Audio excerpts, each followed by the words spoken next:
is Whataburger Friday Night Stars, presented by Game On Sports, live from the Star in Frisco, Texas, and the Dallas Cowboys headquarters. Here's Kyle Yeomans, Zach Wolchuk, Eric Chiafalo, and Heckma Harrison. 10 weeks down, 1 week to go. Live from the Star in Frisco, it's Whataburger Friday Night Stars, the final week of the Texas high school football regular season. It's crazy that we are here at this moment. One more full slate of games, and then it's playoff time in Texas. Unbelievable. Absolutely wild. It literally went by in a flash. I felt like we were just doing week 1. And then now we look up, it's week 11. We've got playoff matchups already. There are district championships to be had tonight. A lot were had last night. A lot going on here, folks. Well, we've been talking about rain for the last 10 weeks. And so the weather, at some point, it seems like we've turned into weathermen. You've been the good luck charm. Have I? I think the last 2 weeks. Can we go ahead and get that out of the way? Yeah. It's going to rain next week. There we Okay, go. good. We're good to go. Let's get it We're out good early. because it's beautiful. Last night it was rainy, but it's beautiful Yeah, tonight. man. Heckma called it. A little chilly. It feels good. Now, I know you said the playoffs officially start next week, They but we got officially some start. playoff games tonight. So Yeah, there I are like some the way teams. that- Yeah, absolutely. I like the Plano way is you one put of them. that.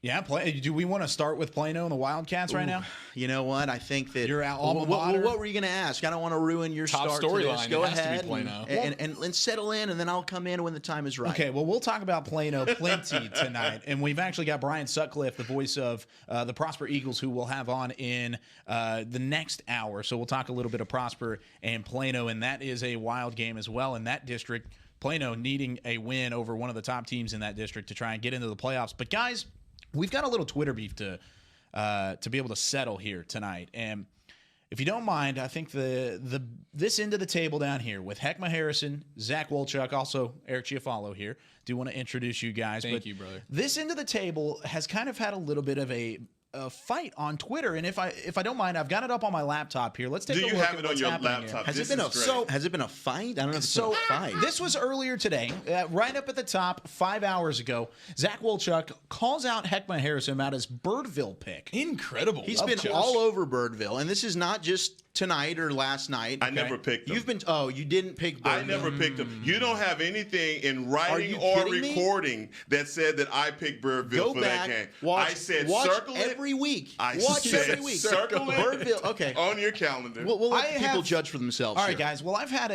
had myself tabbed as the self-appointed mediator between the two, and I've made a decision on whether or not this should count as a prediction game or not. You should not count it as a prediction game. This is in writing. Okay. This is a couple weeks, or what was this? Yesterday. Or yesterday. Yeah, yesterday at 4:00.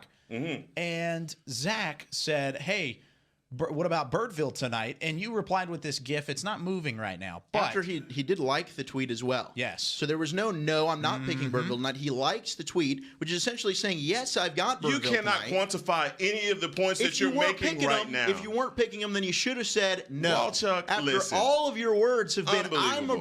Birdville guy. I'm all Birdville. Unbelievable. Birdville's got Sore something loser. for Ryan. I came out and said, I've got Ryan. I tagged Dave Hennigan on it. I did. tagged Ryan on it. Ian Hennigan. And all the Hennigans, Seth's in there and too. he Heck, liked it. Spencer He liked it. Sanders. He hearted You're you. darn right he hearted it on there, baby. you got an I was emoji? rolling- I You got got an emoji back? I was rolling hard with Den Ryan. Heckma took Birdville, whether he wants to say so or not. After they got whooped, No one else Ryan picked spotted anyone. them 14. It really is just us. There's a game difference between us. The rest of these boys don't matter. Okay, let's it's go. you and I. All right, let's not be Let's and go. you've been Let's talking go. mess. You've been talking mess up and down, like you've been dragging us through the mud here. It's a one-game difference. That's all right. And that could be the game. This and right that here won't could be. even it up. that is where It the should even it decision. up. That is where the decision has been made on my part. What did you I decide? already know what he's done. What did you decide, Kyle? We got a did tie. not have a chance in myself or in Eric Chiafalo's self to make this prediction. So what does that put you? So what does that mean? However- if you did not pick, then that means that whole thing is voided out, or we're going to go one I'm gonna up on count that. you as a loss, and I'm going to give Zach a win. You As see it how this should be. We're happens? tied up. That's The how it should electoral be. college right now. I really feel like, the night after the election right now. Popular vote, baby. Is that what's It is going election on? week, but Well, the thing is, Either way. if he loses a game and he wins a game, that means Walchuk's up a game now. It's no longer tied. Walchuk's now got the lead in So predictions. tonight's a clean slate. We're starting fresh. Yep. No. No. Wow. And you know Heckman's going all favorites anyway. No. You know he's going all so here's shot. the Okay, thing. we'll get to that whenever that time comes. But It's true. I've been beating you down all year, man. and so you Okay, made some. if You you're made that some. confident. I am very much so. why does this Especially one with especially with your picks. And so this is the one where you're trying to get me on it, but I never said I took Burrville. I just said Burrville has something to say. Circle them. Circle them. I don't know about that, man. That's all I said. Circle him. I don't know what circle him means, but to me, Circle it's like it on I'm your taking calendar. It was, Birdville's got something to say. That's it. All I saw was Birdville. Well, Then they get you heard smacked, about it. and now I didn't pick them. Shout out to the Hennigans, by the way. I yeah, the didn't pick Hennigans Birdville. played very well last night. Love the Hennigans. We've got a lot of Thursday games we are going to get to, but we're going to take a very quick break. We're going to allow these two to kind of fight themselves out a little bit. But Unbelievable. When we come back, we're going to talk about some Thursday night final scores. Great choice, Kyle. Yeah, we're gonna actually have a Unbelievable. conversation with the head coach from Cedar Hill, Coach Lynn. We'll call into the show, and then we'll have the voice of the Highland Park Scouts, exciting. Miles Dunklin, in studio. In studio. Miles Dunklin will join No us way. Man, when the we desk come is back. going to get much better looking. Oh yeah, we're here on Whataburger Friday Night Stars.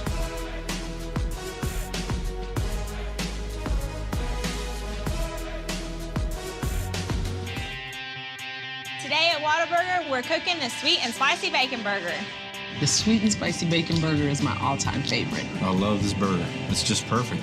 2 beef patties, 2 different types of cheese, caramelized onions. My favorite thing about this burger is the sweet and spicy pepper sauce and the bacon. You get it in every bite. Nothing beats this. The sweet and spicy bacon burger is an all-time favorite at Whataburger. That's happiness.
Little ideas can turn into big dreams. Big dreams require careful planning and the right partner. A partner dedicated to helping you take care of your employees, protect your business, and plan for the future. It's sometimes overwhelming. It's often exciting. It's your story, and we can help. SWBC. You want to bring the heat? Prove it.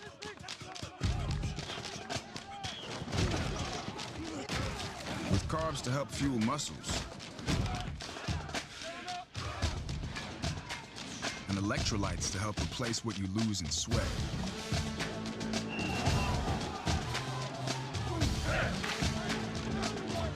Studied, tested, proven. Nothing beats Gatorade. On a Forbidden Fansville by Dr. Pepper. Ramon, we can't. But Julia, We're rivals. I can love you and still hate your overrated school. We have 2 different defensive philosophies. You're a base 4-3 cover 2, and I'm an aggressive 3-4 with press coverage. I get it, but we both love Dr. Pepper. Oh, Ramon. Touchdown, State! Yes! In your face! Dr. Pepper, the official drink of Fansville.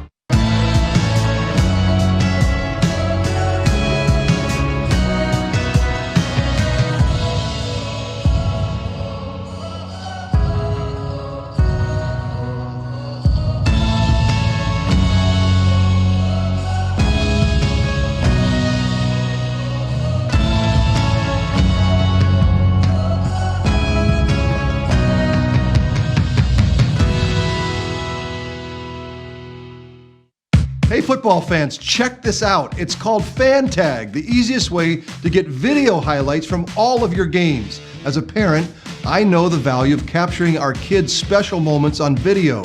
FanTag makes it easy to relive a memory or share it with family, friends, and recruiters. Download the FanTag app, and on game day, find your event and get instant highlights delivered right to your phone. So never miss a moment. Try FanTag today. It's free. This is Academy Sports and Outdoors.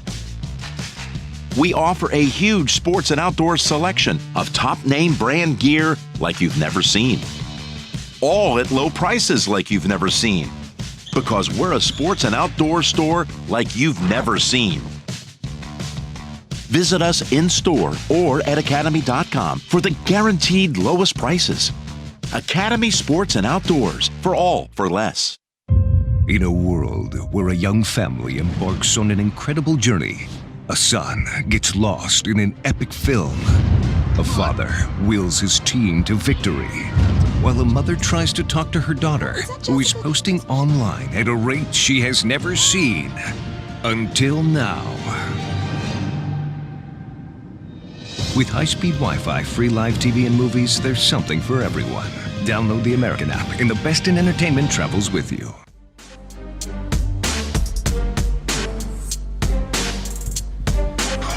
A look inside the beautiful Star in Frisco, home to the Dallas Cowboys headquarters, and today it's home to Friday Night Football. Texas high school football, the final week of the regular season. Glad you're We're all over the platforms, but we're glad you're with us, and we are now joined, and we're glad he's with us, Mr. Miles Dunklin for the first time in studio, voice of the infamous Highland Park Scots, two-time reigning state champions. And Miles, another big win for the Scotties last night, 42-7. And usually you call in with us after these big wins, but now you get a chance to actually sit here in the flesh at the Star in Frisco. Yeah, it's good to lay eyes on you guys. It's been a while since I've... Hey, likewise, brother. I've seen my guys, Zach and Kyle, and haven't seen Eric in a while, and nice to meet you. You guys are doing a great job, so it's been fun to watch. Thank you. This come Thank along. you, sir. We appreciate it. What do you think of our new shirts? Oh, they look Hey, sweet. you got a shirt, too. You're looking better than us. I'm That's looking something. sharp. The guy shows up, we It get takes new Miles- shirts. I was going to say, it takes takes Miles us 10 showing up weeks. to get us the new shirts. Miles is in appreciate studio. it. New shirts are coming, boys. Hey, it's good to hang out with Fred Garner. He always takes care of us. He does. No question.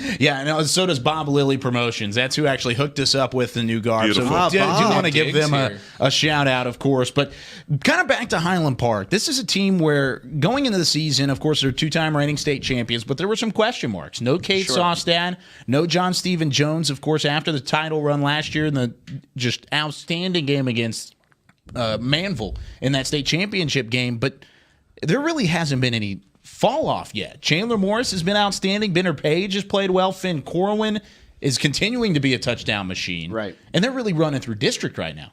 Yeah, it's amazing. I think a lot of people expected a drop off with John Stephen Jones departing, and certainly no more Cade Sawstad, who was arguably the best receiver in the state of Texas last year. But Chandler Morris is just extremely advanced. His mechanics are great. Obviously, he's been around the game for a long time. He's well coached, and they have terrific coaches at Highland Park. But he is far above where John Stephen Jones was at this point, at this point in his Highland Park career. Now that's as a junior. Yeah. He's not playing at that level that John Stephen was probably as a senior, but they have a really good team around him, and their defense is, I think, extremely underrated around the area. There's a lot of talk about Chandler Morris, but certainly Prince Dorba and some of these guys getting it done on defense as well. Over 2,300 yards passing for Chandler Morris, 30 touchdowns and 3 interceptions. Now, I know John Stephen Jones also had a pretty good ratio with those numbers as well. What has that been like to have two straight guys like that back-to-back for that program? Well, it's unique, I think. It's not something you see a lot of other places because we face teams all the time that, like Lancaster, for example, had tremendous skill players, had 4 or 5 Division I receivers and didn't have a guy that can really get them the ball. And so you don't see programs that are able to pump out Division I quarterback after D1 quarterback, and they're extremely blessed right now. And they had some guys transfer out as well, guys like Kevin Schumann and Preston Stone. I mean, they were just ridiculously stacked at that position, but they're extremely well coached. They have guys like Tristan Weber, their quarterback coach and passing coordinator, a guy that could be a head coach or an offensive coordinator somewhere else, and obviously the legendary Randy Allen. And they continue to get results. There's a saying around there that tradition never graduates, and that's definitely holding true. And Miles, just to stick with the offense, they also graduated Paxton Alexander and Connor Allen, who were a dynamic duo in that backfield at the running back position. And I know, Heckman, this is something you and I have talked about when we were watching that Lancaster game last week. I mean, what do you look at from the Scots backfield right now? I know Benner Page has kind of been carrying the load, but what do you see in the playoffs? They seem like they've got a jumble of guys. Anybody, any week, it could be their time. Well, the other thing I think that's interesting about Highland Park is a lot of people don't talk about Thomas Schellmeyer, who was their left tackle last year. Well, they have another outstanding left tackle in Reagan Riddle, 295-pounder committed to Rice. And they're really able to lean on people as the season's gone further. They've gotten a lot better in the running game. Benner Page is now healthy. We see a highlight here of Hunter Heath, a young man that has just unlimited potential. He's got just crazy juice. So he's averaging over 10 yards a carry. You see 38 here. He's going to take it the distance on this play, sprinter speed. They haven't used him a lot, but they're getting better in the running game. And I think their schemes, the way they're able to game plan and get better as the season goes along. You know, in 2016, they lost their two starting running backs and were still able to run the ball successfully. So it's definitely a team effort, but Benner Page is playing really, really well. He played great against Lancaster. He looked really frisky last night, and that's going to be a big key for them. And the other thing is that Chandler Morris is a far better runner than John Stephen Jones. John Stephen Jones was like a lab. Chandler Morris is a greyhound. I mean, he can really, really move. I like that. That's a whole nother breed. He can really move. It is. Yeah. He's another breed. He's got legit 4.5 speed. They're going to let him loose as the season goes along, so you'll see him running some more. What do you think, Miles? Highland Park, obviously undefeated, great season. Are they a little bit banged up and beat up going into the playoffs right now? You know, extremely. On the defensive side, they lost arguably their two best linebackers early in the season, both to ACLs. Andrew Bonnet was extremely productive, and then they lost James Lightbourne for the second consecutive season. So they were out there two, most experienced, two best linebackers, and then. Then Cal Hershey last week went down with a wrist, so now they're out three of their top four linebackers. So the depth there I think is something that is also relatively unique for a 5A school to be able to have multiple guys. Talking with Kel Melton, their defensive coordinator, a lot of other places would be done. You lose three of your top four linebackers, you're probably not going to be able to have sustained success, especially against teams like Lancaster and Timberview. Teams that can run the ball. Timberview averaged 300 rushing yards a game, and last night Highland Park held them to 62 yards. So they're very deep. They're very, very well coached, and their defensive line is just is nasty. Yeah. So they're able to make up for that with some depth. Miles, I got to ask you now. Obviously, these guys are homers for Highland Park, so they're going to ask all the right questions, and they're going to do all of that. So here's what I want to know. Ask me some tough questions. I'm about to. And so I was looking for Lancaster to come in and be a formidable opponent for Highland Park. Didn't pick them. Only one of us had the guts to pick them. You're bringing up old stuff right now. Anyway, was Highland Park the favorite in that game? Yes. That's why that makes sense. So either way, how about this? And so I want to know, obviously over the season, have you seen anyone do anything to make your quarterback uncomfortable? Any coverages, anything like that? Because obviously people are trying to match Highland Park up with an athletic defense. They think that's going to be the answer. But versus Lancaster, I mean, he was slicing them up, all of his precision throws. So there has to be something that someone has as far as tape on this kid that says this is what makes him uncomfortable. I think you could potentially look back to the Frisco Lone Star game. They struggled offensively in that one. Mm-hmm. They only won that one 10-7. I think if you're a Highland Park fan, you look at that and say, whoa, we can win a game where we have to win a shootout, against a rock wall. We can also win a defensive slugfest 10-7. But in talking with their coaches and players, they were upset. They felt like they should have scored 40. They really did feel like they left a lot on the field.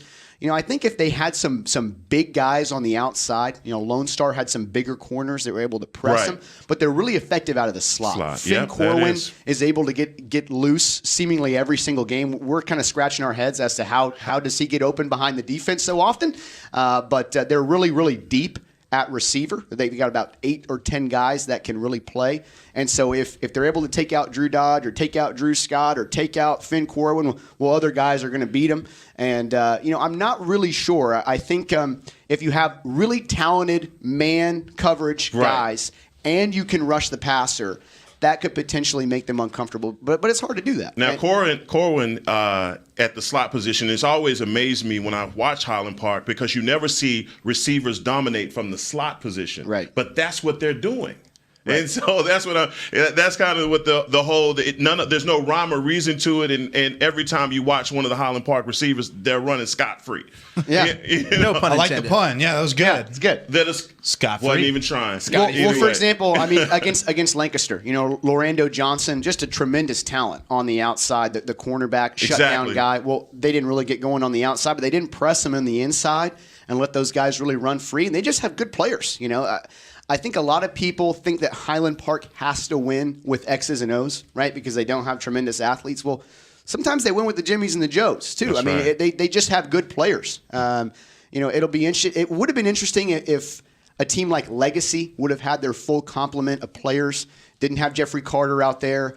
Didn't have the two big defensive linemen. They were really banged up. So that would have been a challenge. But they're really, really effective in the slot. They're really well coached, and they have so many different weapons. If you try and take Finn Corwin out, well, they got 2 or 3 other guys that can beat you from that slot position alone, and certainly good players on the outside as well. They don't have a Kate Sawstad. But Drew Dodge and Drew Scott are pretty good too, and Bennett Brown as well. So putting you on the spot a little bit here, Yeah. what are your expectations playoff-wise for the Scots? Okay, well, I'm going to go see Frisco Centennial and Frisco Independence up next. Scots would love to play Frisco Centennial. Their old outside linebacker coach is now the defensive coordinator out there, Darren Eason, a good buddy. And but the first round, I imagine, would be a win for them. They still got to take care of business, but we'll likely play one of those Frisco schools. But it's going to be a really tough test, Kyle. They're going to face a really tough onslaught of teams, and starting with potentially Mesquite Poteet in round number 2. Then you look at round 3, you could be facing a team like the Colony or Lone Star again, who obviously gave them trouble. Then you look at round 4, then it's Lufkin or College Station or Magnolia West. That's an incredible district out there.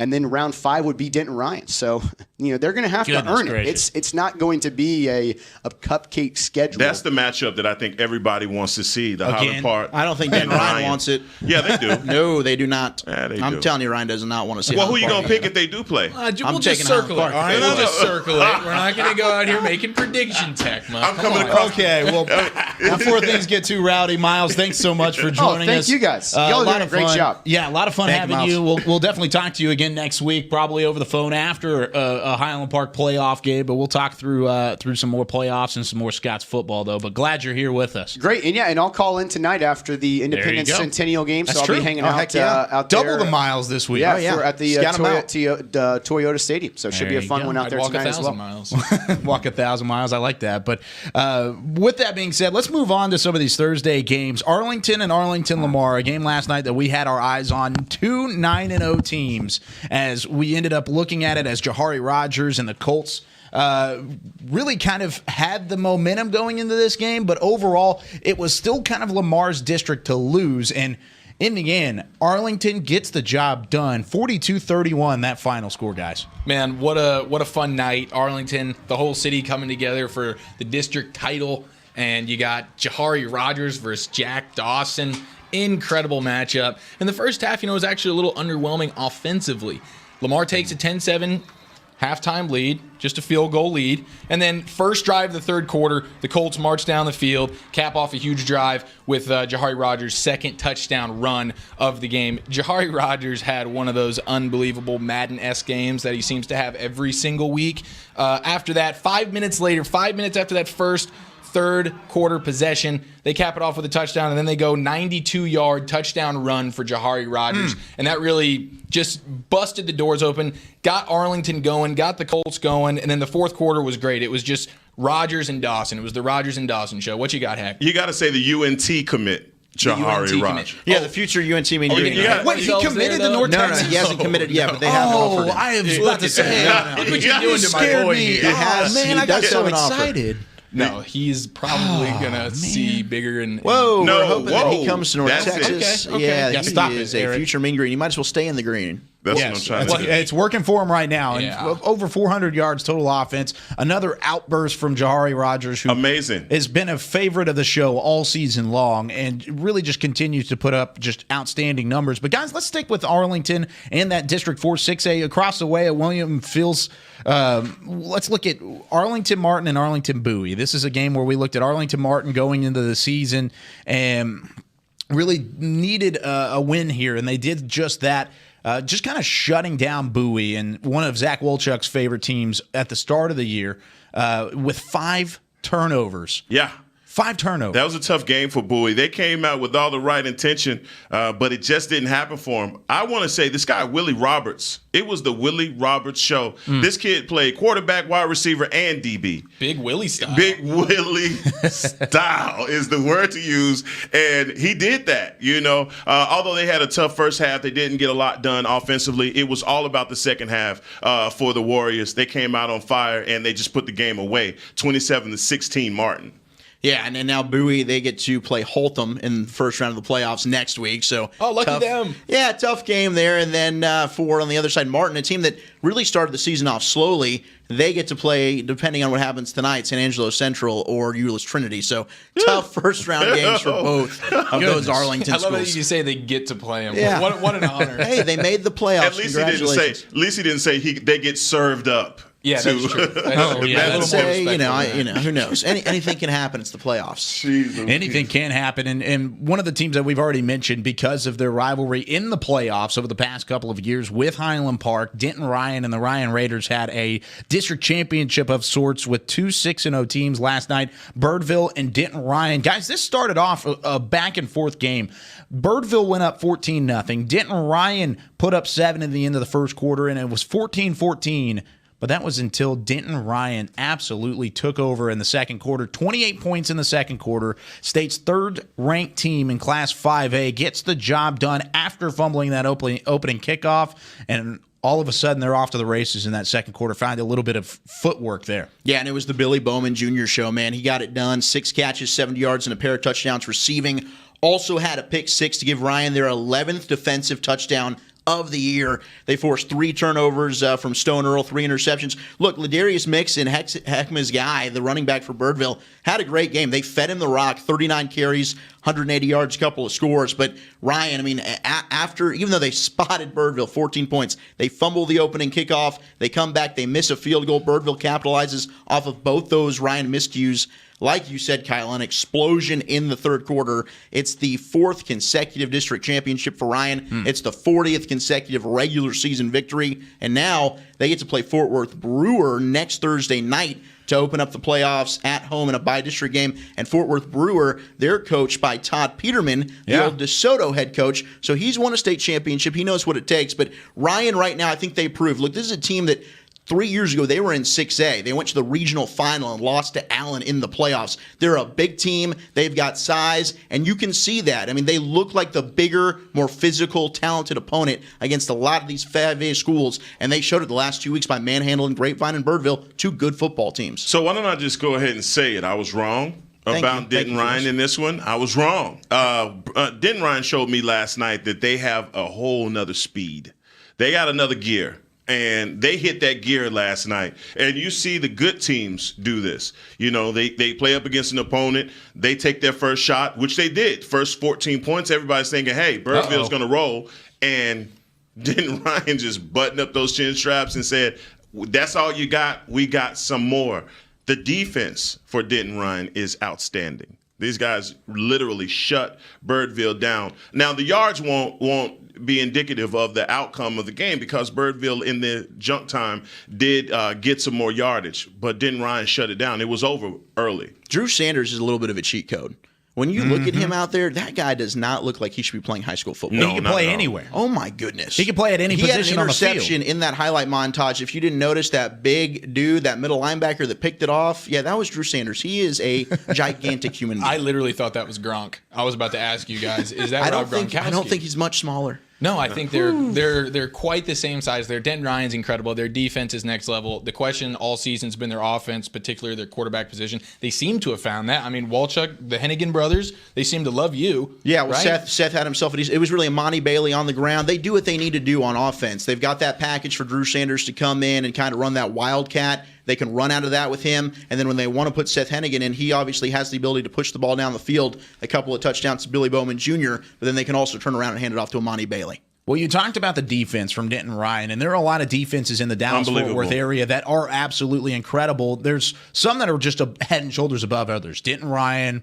Duncanville, Allen, but another one of those defenses is Cedar Hill. Oh, yeah. And the Longhorns. So let's move on to that game because the District of Doom had themselves a championship game last night between Cedar Hill and the Longhorns against the DeSoto Eagles. This was all eyes on this ball game. Rain pouring down, lightning delay in the middle of the game, and Cedar Hill got off to a hot start, 14-6 at the end of the first quarter. Couple big time, or DeSoto rather, got off to a quick start. Shadarian Ward had the 14-yard run. Then Tyson Alexander had a 2-yard run. But after that, Cedar Hill just absolutely took over, shut out DeSoto in that second half, didn't give up a point. And we've got head coach Carlos Lynn of the Cedar Hill Longhorns on the line. Coach Lynn, first off, thanks for joining us here on Whataburger Friday Night Stars. An absolutely outstanding win for you and your program last night in DeSoto. First off, how does it feel the day after you wake up a game like this and really the magnitude of it? Do you have had any time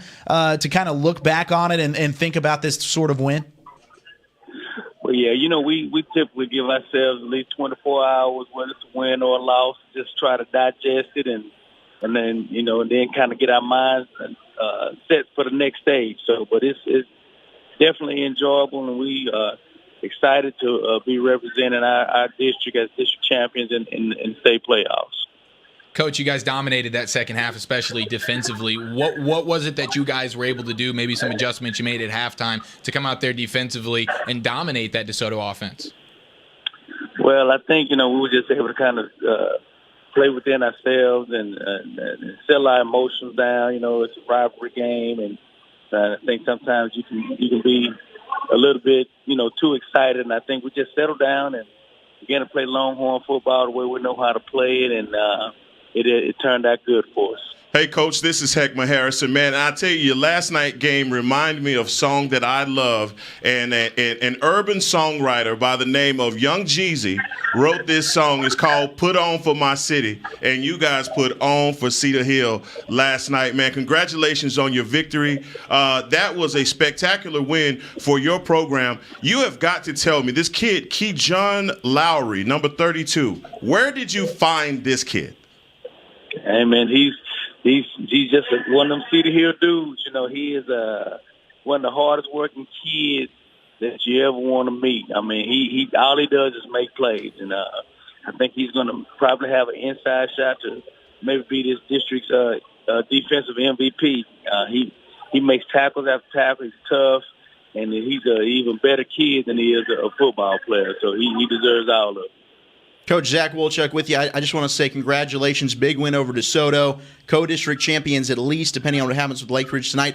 You guys had an awesome turnaround season after missing the playoffs last year. I know expectations are always high at Cedar Hill. So have you been able to take a step back and just say, all right, now that the regular season's over, sigh of relief, look at your accomplishments, and then looking ahead to the playoffs, what are some teams you think you might be facing, and what are your expectations moving forward once postseason play starts?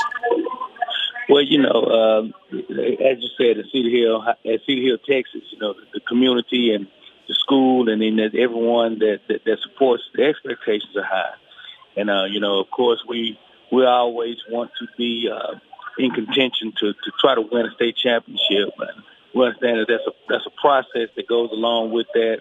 Being a district champion is part of our process, and then hopefully we'll go on to be playing on that Thanksgiving weekend, and then after that, it's you can make a run if everything goes well. So that's our goal.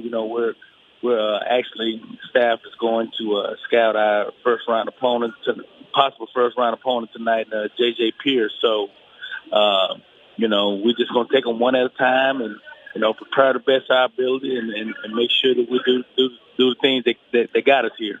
Hey, Coach, I got to ask you. Last night, your wide receiver Mike Bright was injured. How is he? He was already dealing with a little hamstring issue. Okay. And it kind of tightened up on him, and it's just the wear and tear of football, but I think he's going to end up being okay. Just get him treated and get him going, and hopefully he'll be back with us next Friday. Head coach Carlos Lynn of Cedar Hill and the Longhorns. Coach, thanks for hopping on with us here on Whataburger Friday Night Stars. Good luck next week as the playoffs get underway. Hey, I appreciate it. Thank you so much. There he goes, Coach Lynn, and of course a big-time win for Cedar Hill. One of the big reasons why they were able to pull off the win and really the turnaround from not making the playoffs, like you mentioned, Zach, last season, to winning the District of Doom is that senior leadership. Quarterback Shane Lawrence, a big part of that. And we had Guy Frazier at the game last night. He got a chance to catch up with Shane after that big-time win for Cedar Hill. Guy Frazier with Friday Night Stars. We just went final here at Eagle Stadium where Cedar Hill defeats their rival, DeSoto, 32-17 here with senior quarterback Shane Lawrence. Shane, just first talk to me about this rivalry game, what it's like to win it. First time in a while, but y'all take it tonight. Talk to me about it. It feels great. We get our bragging rights back. We had to take the belt back. We lost, 3 years straight or something? Mm-hmm. We had to get it back. We was hungry. It's rivalry week. During practice, we had our mindset ready, focused, and we got after it today. Shane, the Eagles kind of jumped on y'all there a little bit early. They're up 17-6, and then y'all, from there on out to end the game, just shut them out and punch them back. Talk about your defense tonight. Kind of was able to get y'all in some big moments there for the offense, short field, and y'all were able to take advantage. Talk about y'all's defense tonight. It's the way we practice. We built different. In the locker room, coach is talking about they gonna lay down if we coming after them. That's exactly what they did. We built different. Shane, one last question I got for you. Touchdown here for you on the end zone to our right here. You get the call. I think it was kind of the play that put y'all in the driver's seat for the game. Ends up winning it for y'all. Talk about the play. What's your mindset in that? I wanted to seal the deal. I didn't want no mistakes. I wanted the ball in my hands. And I told Coach, call it. He called it, and he did a great job. Shane, congrats on the win tonight, and good luck in the playoffs, and hope to see you down the road. Thank you. They built different. We built different. Shane the Main. Shane the Main. Sugar got Shane it done. Lawrence. Big time win for Cedar Hill, 32-17. And there was a lot of people that were doubting Cedar Hill and the Longhorns last week or yesterday going into that game, but they definitely proved them wrong. How about Denton Geyer? Denton Geyer coming into this game last night against Keller Fossil Ridge with a little bit of a winning streak, a lot of momentum on that side for the Denton Geyer Wildcats, but that kind of it didn't work out too well for the Geyer Wildcats as Fossil Ridge got the job done. And if you look at the statistics underneath this game, doesn't necessarily look like there was a way that Fossil Ridge could maybe pull this out, but some late turnovers for Geyer really turned the tide, and the Panthers were able to take advantage. Yeah, so Denton Geyer has now lost 2 games to end the regular season for the first time in their proud school history. They dropped, obviously, last week in an upset to Byron Nelson. They lose this week to Keller Fossil Ridge, and you're right. I mean, you look at the statistics, the Geyer defense played very well. They forced 3 turnovers. They held Fossil Ridge to just 209 yards of total offense, 2.7 yards a carry. It wasn't like Fossil Ridge was able to get the run game going. In the first 23 minutes of the football game, Fossil Ridge had -1 total yards, so the Geyer defense came to play.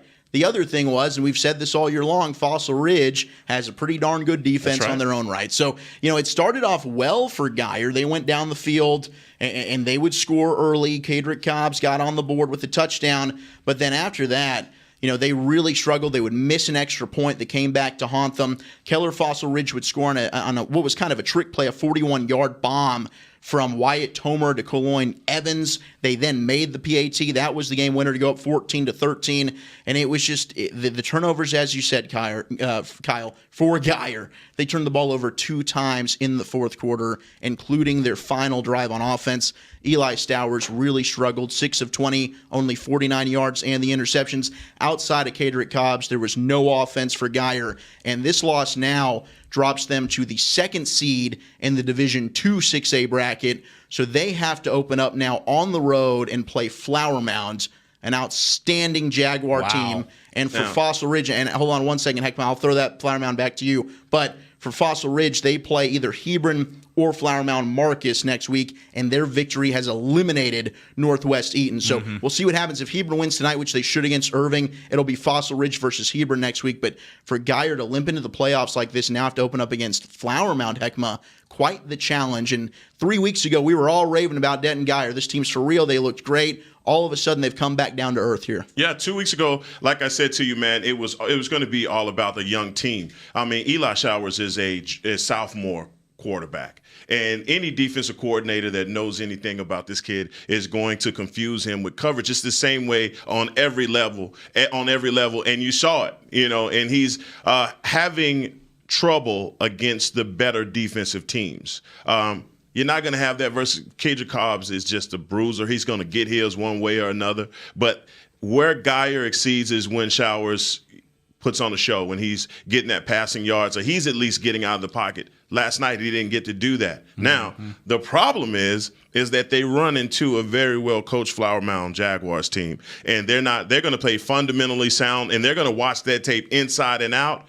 And they're going to bring a scheme that is going to give the South more problems. So, we'll have plenty of time to dissect that one. That's going to be a good game. That will be a lot of fun. And of course, Stowers, the way that he kind of struggled last night, 6 for 20, 49 yards, and no touchdowns. Gave that stat already. Thank you. Yeah. I'm just reiterating it because terrible. it was a terrifying stat. They couldn't throw the football. And the weather maybe did play a factor in that, but still. But also credit Fossil Ridge. They've got an excellent defense. Yeah, Duncanville and Molina last night. This game, guys.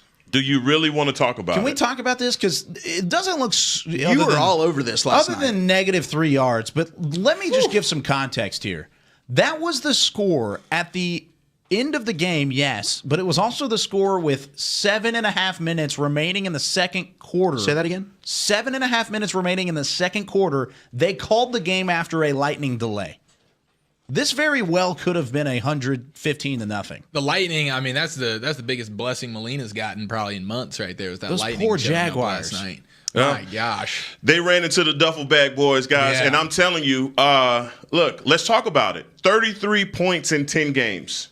33 points. These guys have given up 33 points. That's unbelievable. That is arguably, and I got to ask Chris Beam, someone's got to get this stat for me. Has there ever been a defense in the state of Texas that's better?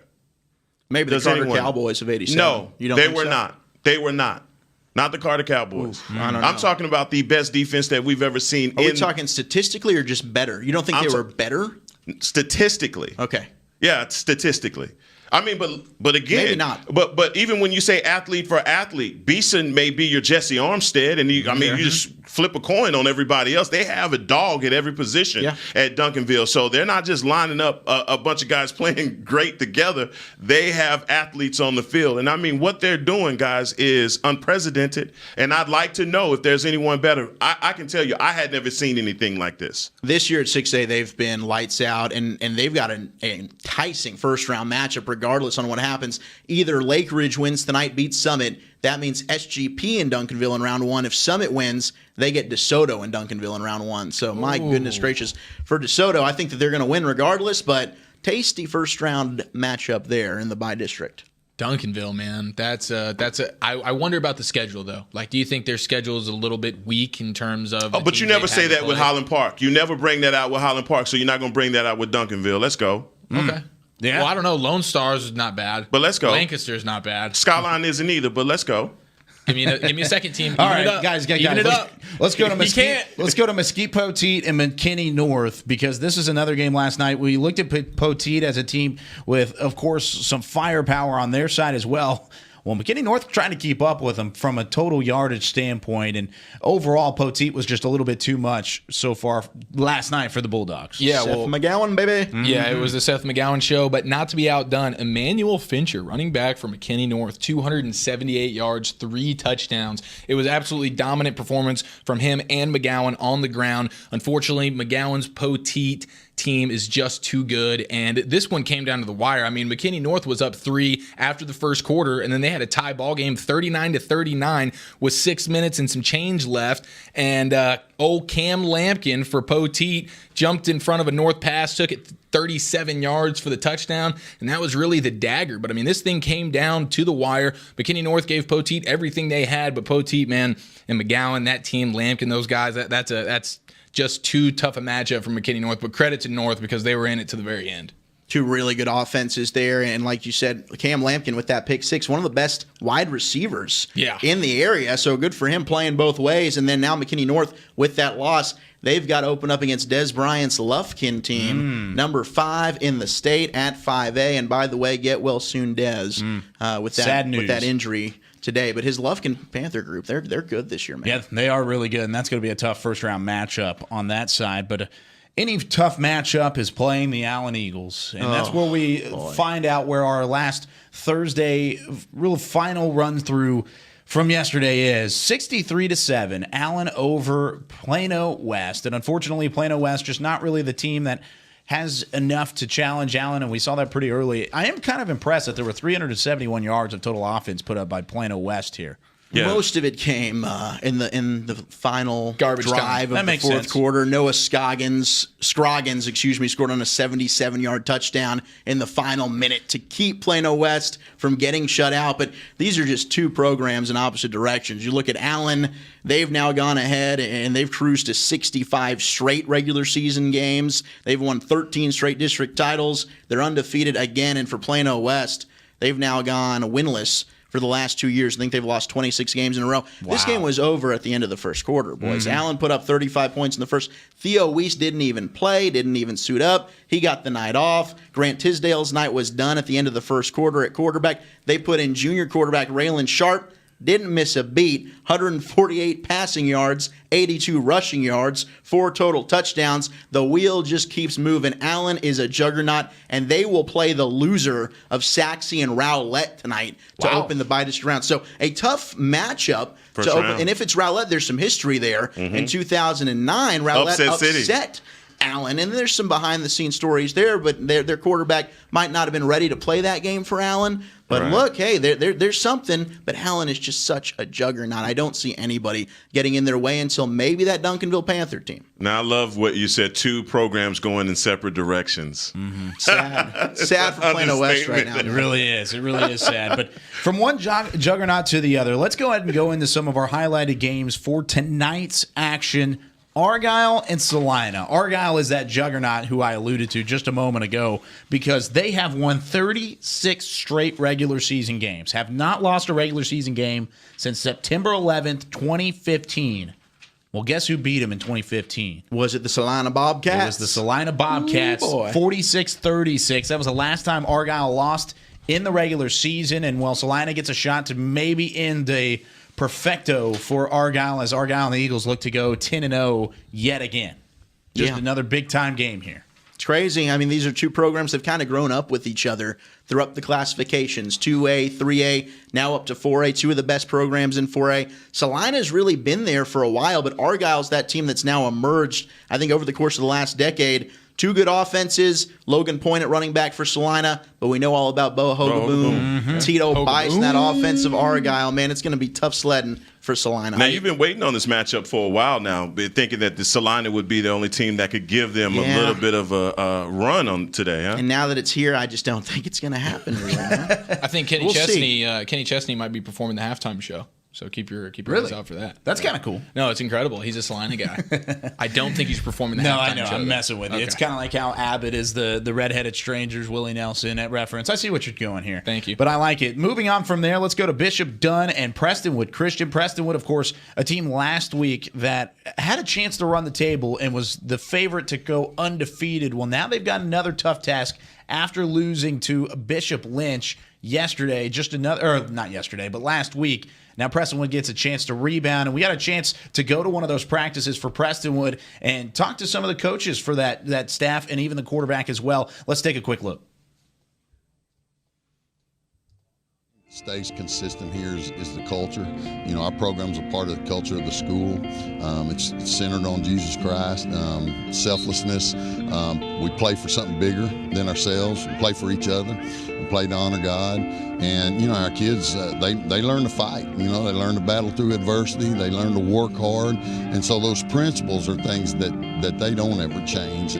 It doesn't take long to notice the Prestonwood Christian Academy culture of putting Jesus Christ at the center of everything they do, while also winning 5 state titles since 2005. Senior quarterback Dylan Cadwallader transferred to PCA in the spring, and he saw firsthand what kind of program he was about to become a key part of. Culture is definitely different here from what I came from. There's a winning culture and there's an expectation to be great, and that's definitely felt within the players and the coaches. Ingraining Jesus Christ into the fabric of Coach Cunningham's Lions gives his team an advantage not only on the field, but beyond it. The biggest advantage is that you know, when you apply it to what you do in football, you figure out that, hey, that's going to apply to a lot of things that I have in life, that I go through in life. You know, that those relationships, trusting other people, doing your job and believing that guy next to you is going to take care of his.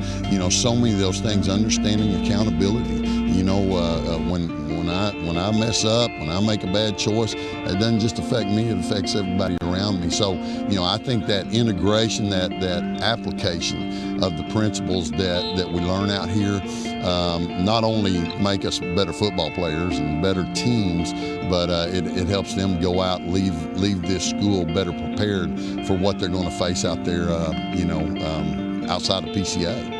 The team's principles have propelled them to multiple state titles, and Coach Cunningham understands the importance of him and his team being able to manage that success. And I think that's the biggest, toughest thing sometimes to fight, is success can be your greatest adversity. And it's easy to get complacent. It's easy to, you know, to quit taking care of the little things.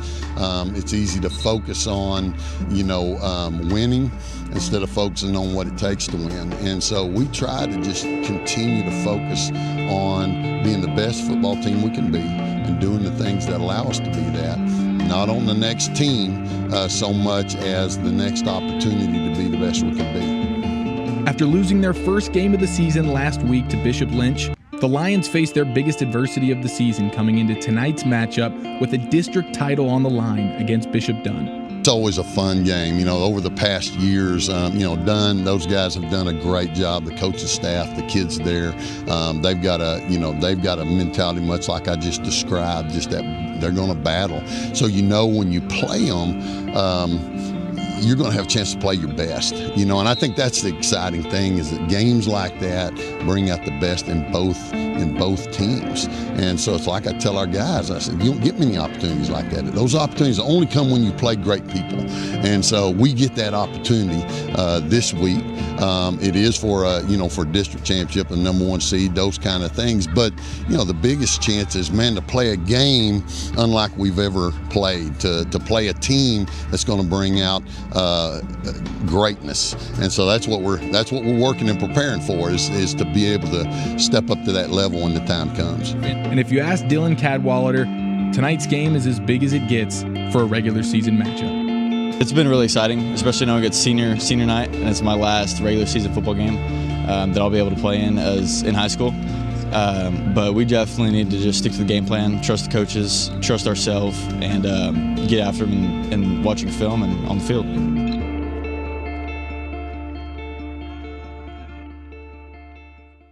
Chiafalo on there. As Eric, you got a chance to catch up with Prestonwood. Another big-time game this weekend for the Lions as they look to try and win a state championship at the TAPS level. But, guys, we've got some more games to get to here on Whataburger Friday Night Stars. Glad you're with us. Coppell and Irving Nimitz, our next game up in District 6 5A. Of course, Coppell, the Cardiac Cowboys, man, they have been pretty close with everything. 4 of their wins within one score, but within one possession this year, and they only have one loss within one possession, but they've got another tough matchup, what seemed like a tough matchup with Nimitz earlier in the season. Nimitz starting the season 4-0. They've kind of dropped off since district play started. Yeah, this is a game for Coppell that they don't need to make this a close one. Mm-hmm.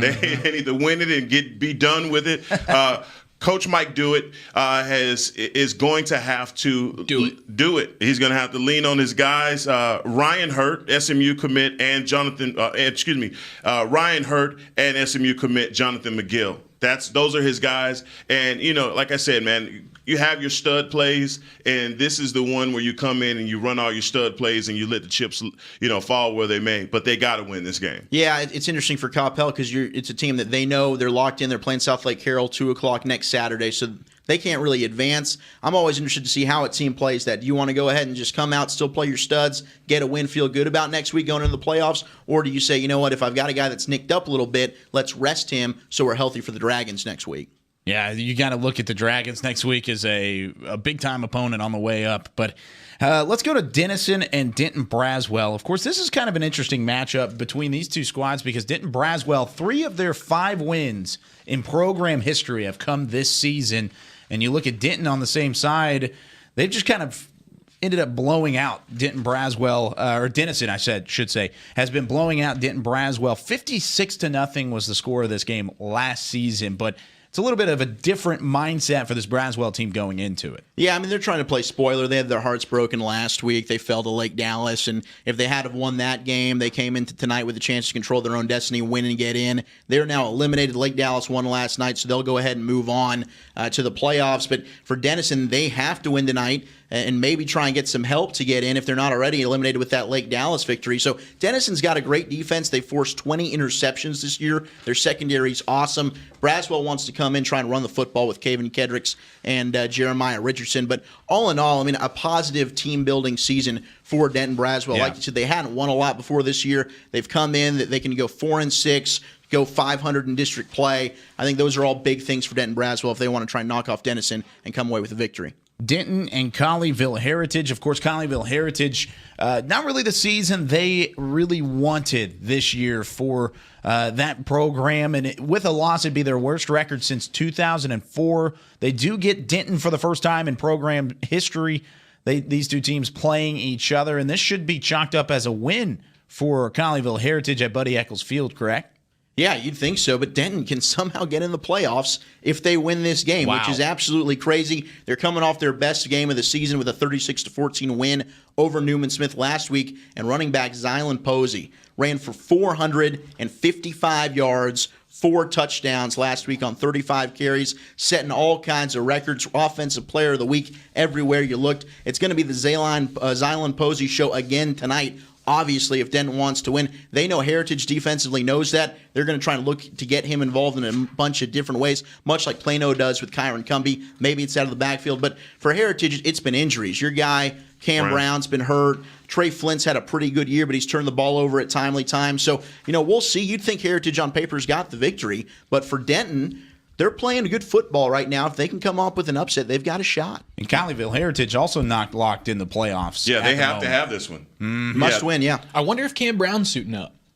That's a good question. Because he's obviously their best player. 2 weeks ago in a walking boot. We'll see. I don't know how quickly that's going to He didn't play last week either.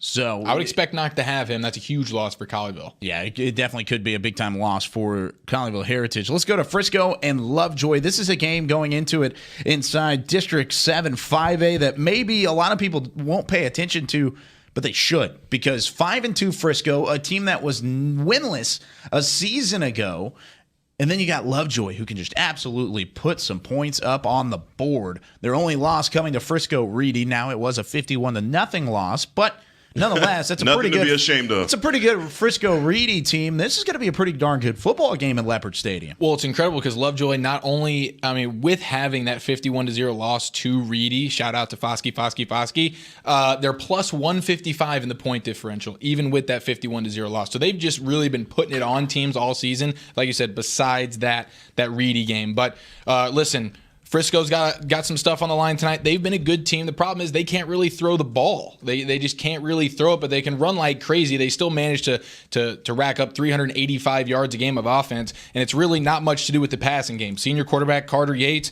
only completing 54% of his passes for 670 yards, 2 touchdowns to 4 interceptions. They don't do much through the air. But running the game, oh my goodness gracious, Nick Stanton, he is their workhorse. He's a big play guy. 129 rushes for 840 740 yards, 7 yards a carry, and 7 touchdowns. But their change of pace guy is a junior, Blake Mays, a little smaller guy, a little scattier, 730 yards, 11 yards per carry, and 10 touchdowns. Frisco's going to want to control the clock, run the ball with their 2 workhorses, and just let it ride because they don't want that Lovejoy offense on the field. Carson Collins and company, man, he can sling it around. 19 touchdown passes, 1,700 yards. Jahi Rainey going crazy on the ground, almost 1,000 yards and 13 touchdowns.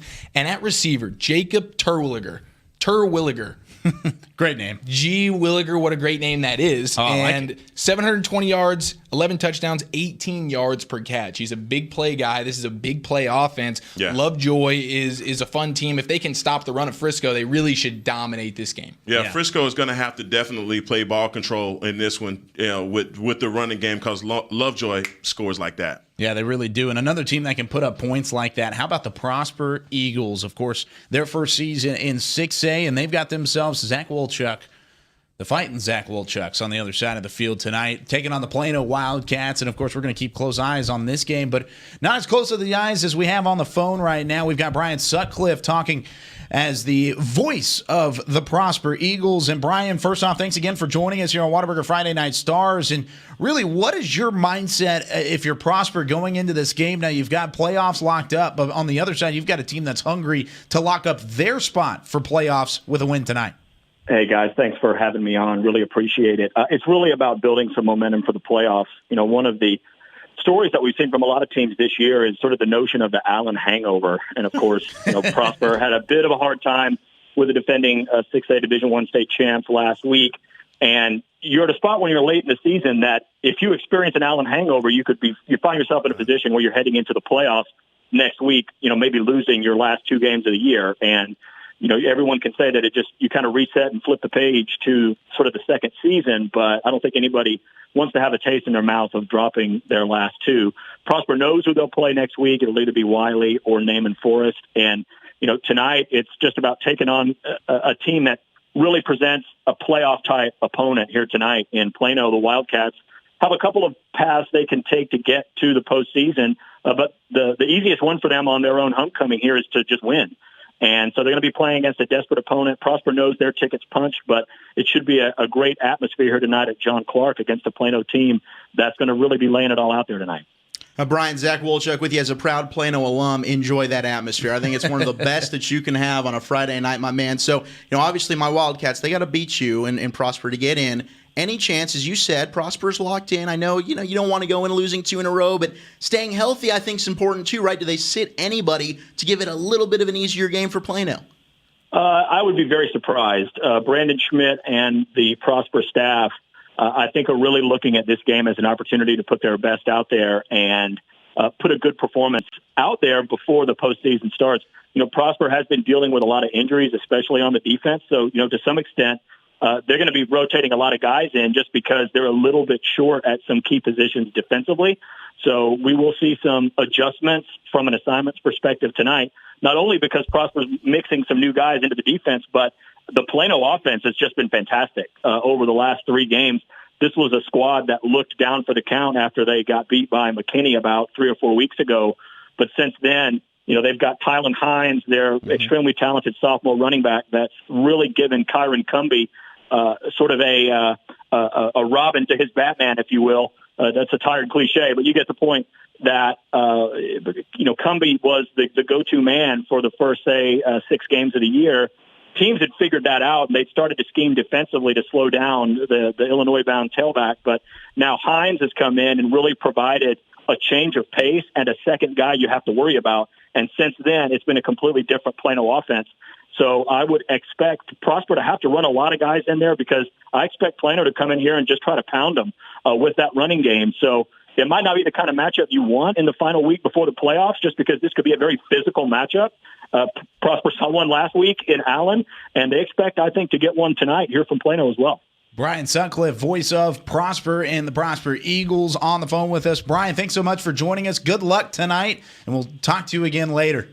Hey, appreciate it, guys. Have a good one. All righty. There he goes. Sutcliffe, of course, with Prosper and the Eagles in a big-time game today because on the other side, you got the Wildcats hungry and scrapping to try and get into the playoff spots. But with that being said, let's go to District 5, 5A. And If you look at District 5 5A, there's a lot of things that can happen here because Wakeland last night locked up their playoff spot with a win at 4-3, and they have some tiebreakers over Little Elm, Centennial, Independence, wherever you want to throw it. But those three teams that I just mentioned, Independence, Centennial, and Little Elm, all are at 3-3 in that district and have a shot to try and work their way into that fourth and final playoff spot in District 5 5A, and two of them play each other at Toyota Stadium across the highway. We have Frisco Independence and Frisco Centennial, and this is going to be a matchup between the two 3-3 teams that you've got to look at the offense. And, of course, Independence on one side has Logan Brungart, one of the best running backs that Zach and I have seen,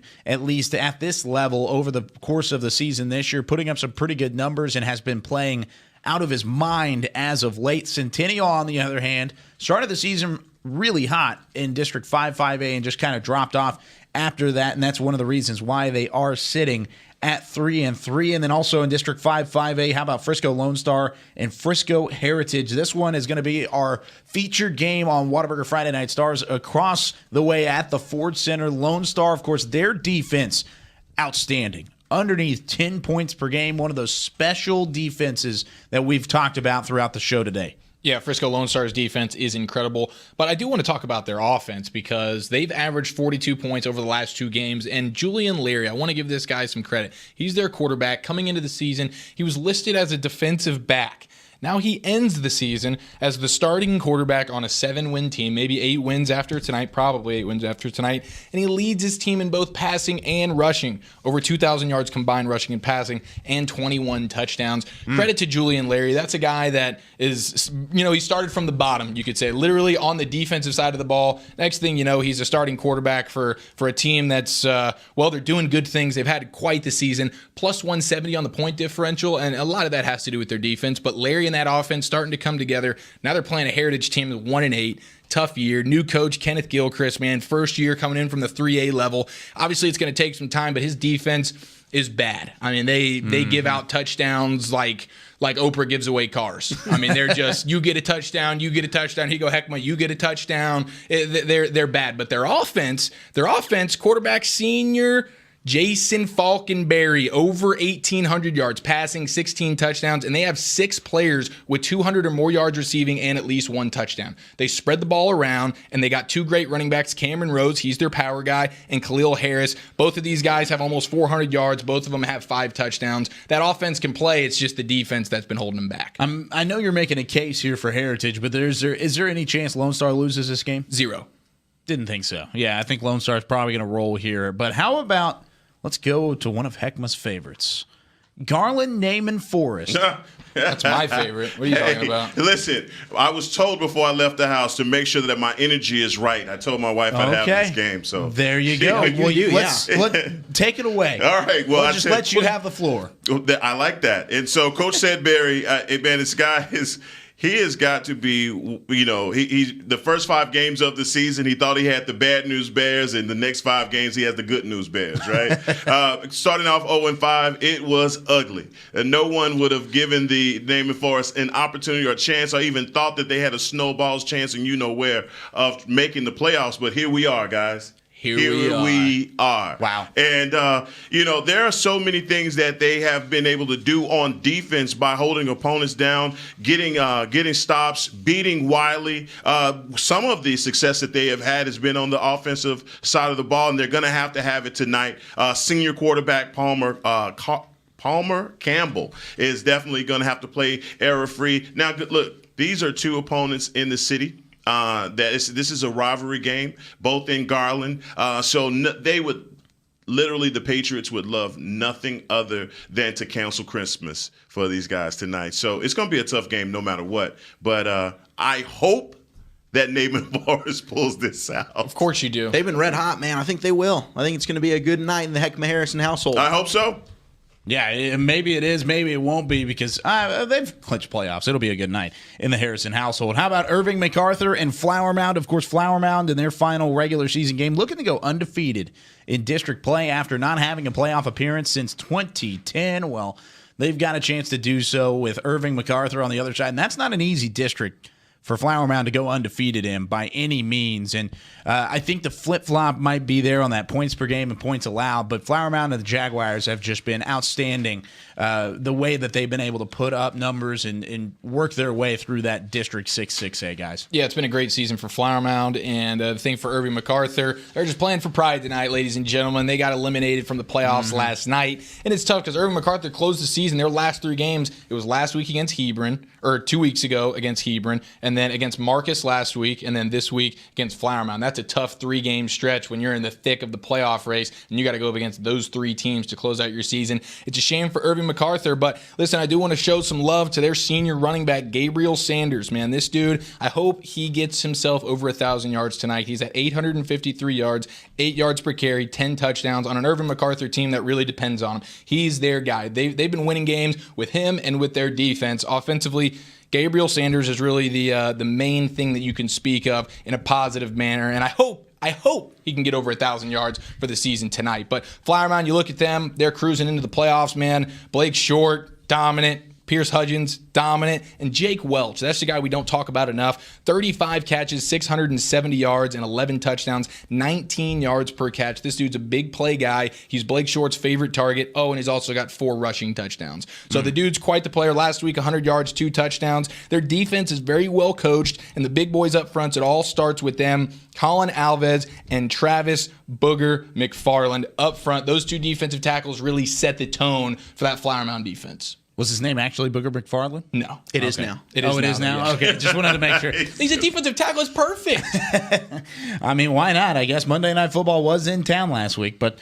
Don't remind us. Shout out to the Booger Mobile. Yeah, exactly. That's a great game. It was not a good game. Whoa. Not a good game at all. Look at the star behind you. Okay. I'm sorry. Okay, how about Jesuit and Plano East? Jesuit, of course, very disappointing this year. 1-5 in district play. Just prying on the line now for the Rangers, and of course, you've got Plano East that's still a little bit upset. Brian Sutcliffe mentioned that Allen hangover. They definitely had the loss to Plano the week after that, and it's put them in a little bit of a tough situation here. Yeah, so East, well, they win and they're in. I mean, it's very simple for them. For Jesuit, they've lost 4 of 5, and they're really not looking too hot. We know about E.J. Smith every single week. Teams have to go ahead and prepare for him. Outside of that, their defense has been horrible all year long.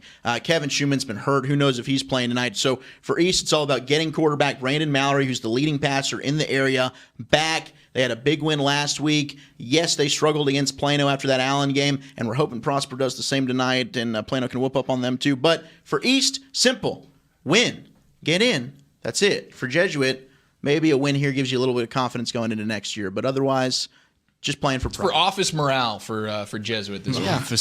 Office morale. Well, a team that does not need any office morale. How about South Lake Carroll and the Dragons? Oh my goodness, trying to go undefeated again. It seems like it's every year South Lake ends up going undefeated in district play. However, they have not been undefeated in the regular season since 2014. That's the last time they were undefeated, and they were state quarterfinalists that year. However, you look at the way that they've been able to dominate Timber Creek. This is the 3rd ever meeting. In the previous 2, South Lake 142-13 combined score. Oh my goodness! Between those 2 games, quite the matchup, huh? If history has anywhere to play itself, this game might be out of hand early. Yeah, I'll tell you what. Tonight's game is going to feel like a speed bump for the Dragons. All right, and I'm talking about one of those low speed bumps. Very speed. You can't even see it. Yeah, you're like, oh my god, what was that? Depending on the shocks in your car, you don't even feel it, right? Yep. And one of the things I want to talk about before we get through this game, guys, is just Riley Dodge. Yep. Dodge has he's put on. With all of the cloud that was over the program before the season, he has put all of his critics to rest. I mean, this guy's putting on a coaching clinic every week. The way that he's executing his game plan puts him at a top-tier level, for all coaches in the DFW Metroplex. He's putting the ball in his playmakers' hands. Now, that isn't saying a lot because he has some playmakers in Will Bauer and TJ McDaniels, but he's doing it right. And the other thing that that pops off the page is his defense. His defense is getting off the field in 3rd down situations. They are getting turnovers.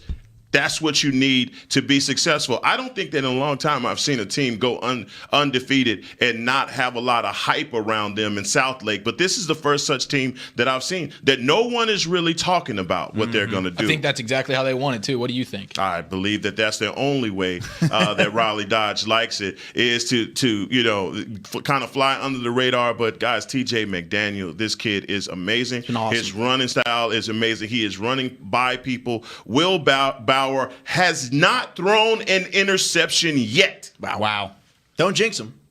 I'm just saying, he hadn't thrown one yet. Very impressive. Unbelievable That's stat. tough to do throughout an entire regular season. I don't care who you're playing. You can be playing your practice squad, and that's impressive to see no interceptions up on the board. Let's move back to that 5A Division I district, and we talked about Little Elm, of course, needing a win to get in. Well, they've got a tough task against the Colony. This is really a dominated Colony series over the last four years. Colony has won 3 of the last 4.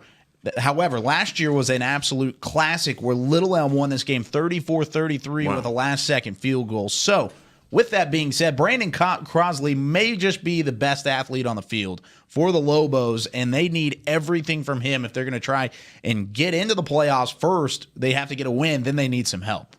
Yeah, they do. And for the Colony, it's been Miles Price, Miller, you name it. They've got a crazy good offense. Abdallah. They've just got everybody. Mikey Harrington, our guy at quarterback. The Colony's been one of the great stories of the year, but for Little Elm, they've got to win tonight, as you said, to keep their playoff hopes alive. They're a run-oriented team, and if they can't get any big plays from Brandon Crossley, I don't know if they can keep track with the Colony. Yeah, it's going to be a little bit tougher. Of course, the Colony with 7 straight wins. Their last loss came against that Frisco Reedy squad earlier in the year. Let's go to a battle between two teams that really do not like each other at all. McKinney-Boyd and McKinney, District 9 6A matchup. McKinney and the Lions looking to try and are they able to weasel their way into the playoffs here? here? McKinney's in. If Prosper beats Plano, McKinney and McKinney wins, McKinney gets in. Wow. So McKinney's got to win, and they need a little bit of help, but they've got an opportunity. Now, if they lose, regardless on what happens with Plano and Plano East both get in. So a loss from McKinney ends their hopes. A win, obviously, they've got a chance to still get into the playoffs depending on what happens with that East and Plano game. And for Boyd, look, they're trying to play spoiler. It's been a rough year for them, up and down, inconsistency, but there's nothing better than ending the season beating a crosstown rival. Yeah. You're at home with me now. Yep, absolutely. Exactly. And the thing for McKinney, I think the best thing you can say about them, besides the fact that they do have a shot at making the playoffs, is they went on a 2-game win streak after getting obliterated by Allen. Yeah. And actually, Walchuk, one of those wins was against your Plano Wildcats. Allen hangover didn't work for that. No, it did not. So that's credit to McKinney for bouncing back from that one. But this is a young McKinney team. I'll tell you, if Coach Shavers can get this team into the playoffs, he should feel really great about that because this is a young team. Only returned to 6 starters, offensively and defensively combined. So young team, if you can find a way to get him into the playoffs, that's fantastic. But like you said, Boyd is looking to play spoiler tonight, and they can do it. They got a dual-headed quarterback situation going on. I think the coach's son is a young kid, Colin Drake. He gets in there a little bit, and Christian Ziegler plays a little quarterback. But both of them, they don't throw. Their completion percentage is like under 40%. They're running that football, which is Tyler Shaw and Kareem Coleman, those two guys, and they're juniors. So that's the good news for Boyd. Their best 2 players offensively, their running back and their receiver, return next season. Yeah, and Zach, you mentioned Plano, of course, would be the team knocked out if McKinney is able to get in here. Well, I'm going to make you feel a little bit better here. Boyd has dominated this series 9-1 over the 10 previous meetings. McKinney won the first ever meeting back in 2006. 34-0 was that final score, but they haven't won since. That's crazy. And McKinney had a playoff team last year. Exactly. So the fact they lost last year, that does bode well. Yep, but does bode well. So McKinney-Boyd has had their number. Don't give him any hope. I'm just saying. Get out of here. Lincoln's eliminated. I'm trying to get in. I'm trying to help him out over there. I'm trying to help him out. That's all I'm trying to do. Let's move on to Parish Episcopal and Argyle Liberty Christian. This is oddly a series, and Argyle Liberty Christian leads 3-1 because the way we've looked at Parish Episcopal this year, of course, Preston Stone at quarterback and the firepower that they have on offense with over 38 points or 39 points per game, I should say, over the course of the regular season, you would think that Parish would have the advantage in this series, but last season, even then, Liberty Christian was able to win this. And pop quiz for you guys, who's a recent alumnus of Argyle Liberty Christian that is pretty well known around the state of Texas. He is a backup quarterback now, was a starter at the start of the season. In the college ranks. Oh, in college. Yes. Nick Starkel from Texas A&M. Nick Oh, that was literally about. I was literally like, thanks I'm for sure saying you were. that. Yeah, I'm Goodness sure you were gracious, about give to me say no that. Right at the tip of my tongue. I'm sure you were. But this has been a great season for Parrish, one of their best seasons in quite some time, and they look to continue that and maybe try and give some momentum with a win number 8 heading into the postseason. But guys, we're going to take a quick break here on Whataburger Friday Night Stars. We have been running down today's games to watch, the highlighted games for Week 11 of the Texas high school football season. We'll finish it off, give some predictions, and even some players to watch when we come back live from the Star in Frisco. This is Whataburger Friday Night Stars.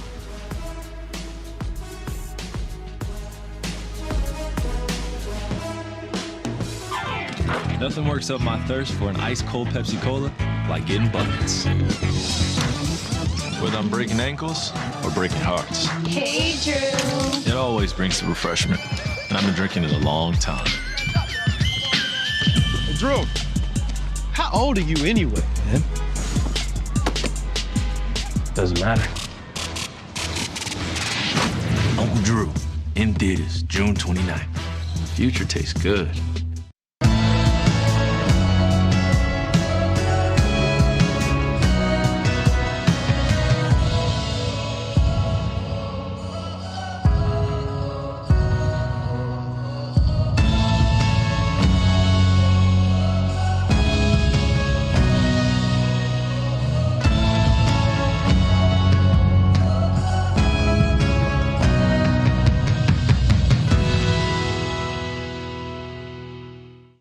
Hey football fans, check this out. It's called FanTag, the easiest way to get video highlights from all of your games. As a parent, I know the value of capturing our kids' special moments on video.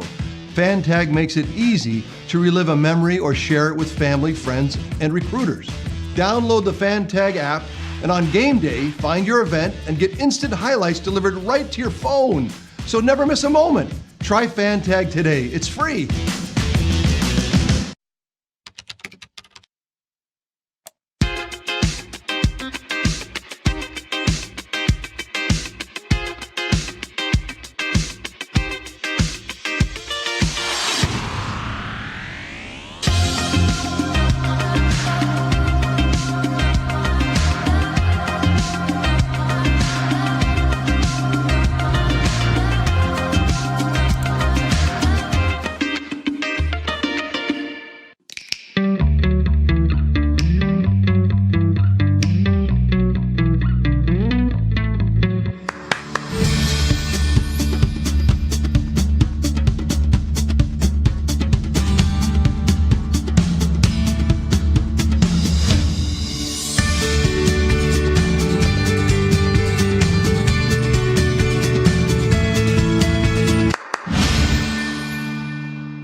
This is Academy Sports and Outdoors.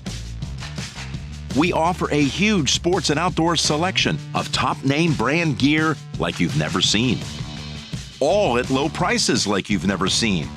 Because we're a sports and outdoor store like you've never seen. Visit us in store or at academy.com for the guaranteed lowest prices. Academy Sports and Outdoors, for all for less. Little ideas can turn into big dreams. Big dreams require careful planning and the right partner. A partner dedicated to helping you take care of your employees, protect your business, and plan for the future. It's sometimes overwhelming. It's often exciting. It's your story, and we can help. SWBC. Today at Whataburger, we're cooking the sweet and spicy bacon burger. The sweet and spicy bacon burger is my all-time favorite. I love this burger. It's just perfect. 2 beef patties, 2 different types of cheese, caramelized onions. My favorite thing about this burger is the sweet and spicy pepper sauce and the bacon. You get it in every bite. Nothing beats this. The sweet and spicy bacon burger is an all-time favorite at Whataburger. That's happiness. You want to bring the heat? Prove it.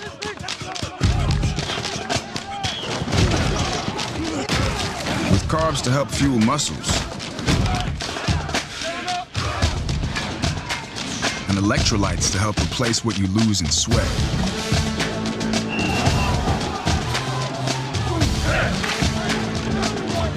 Studied, tested, proven. Nothing beats Gatorade. On a Forbidden Fansville by Dr. Pepper.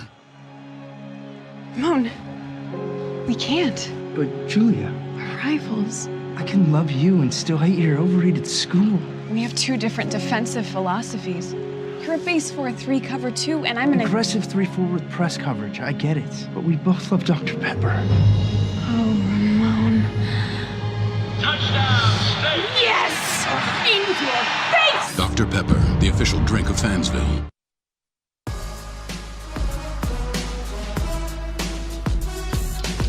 Hi, I'm Mallory Hartley, and I'm here at the Arlington Lamar game, and you're watching...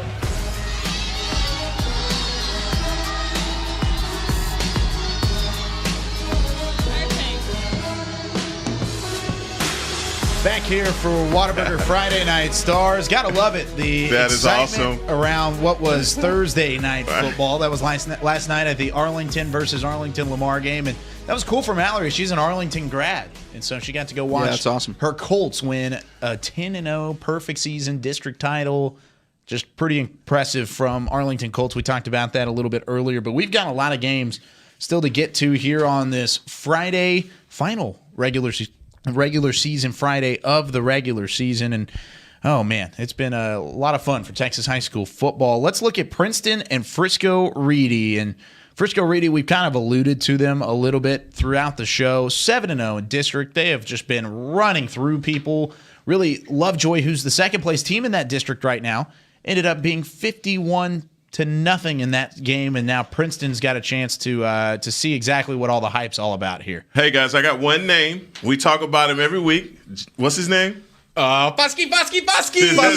That's all, hey, that's all you need, man. That's all you got to say. In 9 games, Foskey has thrown for 187. He's basically out of 100 has 187 attempts with 127 completions. Stud. That's 70%. A team special, man. They're okay. Kicking it. Now, what do you think about kicking him? Booty. What do you think about him going up against that high IQ, that high football IQ of that Princeton defense? He's going to rip through him. I mean, they're not going to be there for him. Look, Foskey is giving the ball to everybody, and he doesn't have any problems at all. Reedy is, as much as they are surprised, I think at this point in the season, we're all saying they are for real. They're for real. They are absolutely no doubt about for real. that. But when it comes down to it, I mean, look, guys, you guys know football, and anytime there's a common denominator with really good teams, and that's ball control, low turnovers, and a great defense, and that's what Reedy has. I mean, they are putting it on teams not only on the offensive side, but when they turn around and put that defense out there, they are getting it done and getting that ball back to Foskey. They are one of the most, I would say, well-balanced teams in the entire area. When you look at their offense and their defense, the way they can play complementary football, they trust their defense just as much as they trust their offense. And most teams can't really say that. Most teams are we're like Lone Star. Hey, we really trust our defense. Not totally sure about our offense. Some teams are the exact opposite. But Reedy comes in, you trust their quarterback, you trust their offense, and they got a dominant defense. I was about to say, that defense, whenever you give up 14 points per game and you also can score 49 points per game, you're doing something special. Pretty good on both sides of the football, and there's a reason why they've been so dominant. Frisco Reedy's not a team that anybody wants to see going into that first round of the playoffs by any means. No. That is not a team that is okay to see in the bi-district matchups. Now, moving forward to Carrollton Ranchview and Dallas Carter. Now, this is interesting because of the playoff implications here at Kincaid Stadium. Of course, Dallas Carter, we've talked about them on and off throughout the season. They've kind of stumbled to the finish line, but still have a chance to get into playoffs here. Yeah, Carter High School has literally, with their sophomore quarterback, Case Williams, this is a kid that is thrown for 1,700 yards and 22 touchdowns. Now, this isn't typical Carter High School football because when you think Carter High School, you think running backs and defense, not so much passing. But this is a game, definitely, that's, battle for third place in the 8-4A division. So, look, let's just call it what it is. It's not spectacular, but it is a must-win for the Carter Cowboys. Yeah, and I'm going to have to apologize because they have the tiebreaker over Pinkston, which is why they're already clinched in the playoffs. But like you said, that third place seeding, which could be really all the difference, especially in North Texas. Yeah, depending on who you play. Depending on who you play, it could be all the difference on whether or not you make a deep playoff run or if you don't. And that's really kind of what we're looking at here between these two teams. Carrollton Ranchview currently in third with just a little bit over Carter, but that could change either way tonight with whoever comes out on top in that one. Lake Highlands and Richardson going to District 8 6A, back up to Lake Highlands, who is quietly 4-2. A little bit under the radar a little bit. We've talked about Richardson on and off against some of the other better teams in this district, but Lake Highlands has kind of been flying just right around that 4-2 mark now heading into their final game of the regular season. How good is Lake Highlands, guys? They're pretty good, and they can actually clinch the playoffs with a win tonight. Richardson needs a little bit of help. They got to win by 11 or more points tonight, and then they don't need any help. There's a lot of different things that go on there. So a lot riding for both of these teams. And, for Richardson, this is a successful season either way because they only won 2 games combined in the last 3 seasons. So no matter what, this is already a successful season for Richardson. If they find a way to get into the playoffs, then that'll just be incredible. But for Lake Highlands in this game in general, there's not much defense that's going to be played tonight. It's going to be a lot of offense. For Lake Highlands, it's senior dual threat quarterback Jackson Thompson. This dude's a stud, man. 1,400 pass yards, 14 touchdowns, 64% completion percentage, and he's second leading rusher on the team with 430 yards rushing and 5 touchdowns. But their best offensive weapon on Lake Highlands is only a sophomore. This dude is unbelievable. Mitchell Colson, he's their leading rusher, 570 yards and 8 touchdowns. He's also their leading receiver as a sophomore, 35 receptions, 470 yards receiving and 4 touchdowns. Oh, don't forget, he's also passed the ball 33 times for 400 yards and 3 touchdowns. This guy literally does it all. He is an absolute stud. And Lake Highlands has a stable running backs. They're a well-balanced offense, and they got 5 guys with at least 2 rushing touchdowns this season. So they spread the ball around a little bit. Richardson, they got some players as well. Their best player is going to be probably Sam Berry. He's got 618 yards receiving and 5 touchdowns, but it's going to be a lot of offense tonight. I think Lake Highlands desperate for the win, clinch the playoffs with the win. I think they do it. With that being said, actually both teams clinched that final playoff spot in District 8 6A. This is a play-in game. And you said this at the start of the season, or not at the start of the show. Sure. Rather, you said there were some playoff games tonight. And this is one of those because if Richardson ends up winning, they're sitting at 3-3 in district play right now. Lake Highlands is at 4-2. Then they would be both tied at 4-3, and Richardson would have the advantage over Lake Highlands in that head-to-head category. So overall, just a lot of things that can happen in District 8 6A. And Lake Highlands, of course, have put themselves into this position by winning 3 straight games, where on the other side, Richardson has lost their last game heading into this one. How about Pinkston and the Vikings against the Alvarado Indians? These are 2 teams that we have not talked about a whole lot heading into the really any point of the season. But Alvarado already looking at 4-1. They've got their playoff spot locked up and could have some momentum against Pinkston on the other side heading into that playoff run. Just pretty much, you look at the difference between 37 points per game versus 13 points per game. Is there any chance that Alvarado really loses this game to Pinkston, who is on the outside looking inside District 8 4A right now? Probably not, but you never know. I mean, it is an Alvarado team that started the season slow. They're coming off that loss to Wilmer Hutchins, but they should fare well against this Pinkston team that struggled all year. Yeah, they really have not really played very well over the last course of the regular season. And then let's look at Richardson, Pierce, and Skyline. District 8 6A, we'll go back to that district. 4-2 Richardson, Pierce, 5-1 Skyline. Skyline's been a little bit under radar here. Yeah, they have been. I mean, they're their second best team to Duncanville in 8-6A. J.J. Pierce, the third team in that district. The second team. Yeah, so they're both in the playoffs. Both these teams can put up a lot of points. And for J.J. Pierce, their senior quarterback, Bo Brewer, has been absolutely outstanding this year. He's coming off a great game against W.T. White. Dual threat guy, can do it in the air and on the ground. And for Skyline, it's really all through Velton Gardner. They play good defense. Velton Gardner at quarterback, another dual threat athlete, just a special player with the ball in his hands. Recently decommitted from Kansas State this week. I know that. What the heck happened? He fell off the train, man, when he did that. Yeah, so he's no longer a K-State guy. I wonder if maybe that plays a factor factor if he's distracted at all coming into this one. But the last meeting, Skyline took care of business. They won 31-14 over J.J. Pierce. I think Skyline's a better football team, but a fun match between two of the top 3 teams within this district. Heckma was so upset too, and he was so just down. Well, I on his was, laptop because I'm when going he to tell saw you, it. man, Velton Gardner is a difference maker. This kid is a speedster, and like you said, when we did the Duncanville Skyline game, just sweet feet. Yeah, sweet feet. It's a player to watch of mine earlier in the year. Ah, okay. And we'll get to some of those players to watch here in just a moment. A little bit of a tease there. But Woodrow Wilson and Lancaster, this is our final highlighted game before we get into some of the prediction games throughout today as well as into the night. But Lancaster, of course, their one district loss last week to Highland Park. Sorry, Eric Chiafalo. I know you picked Lancaster. Appreciate the apology. But they did not get the job done after at least making it look like they were going to make it a game early on, but still a really good Lancaster team, and they get a chance to finish off the regular season with a win over Woodrow Wilson if they can get the job done here.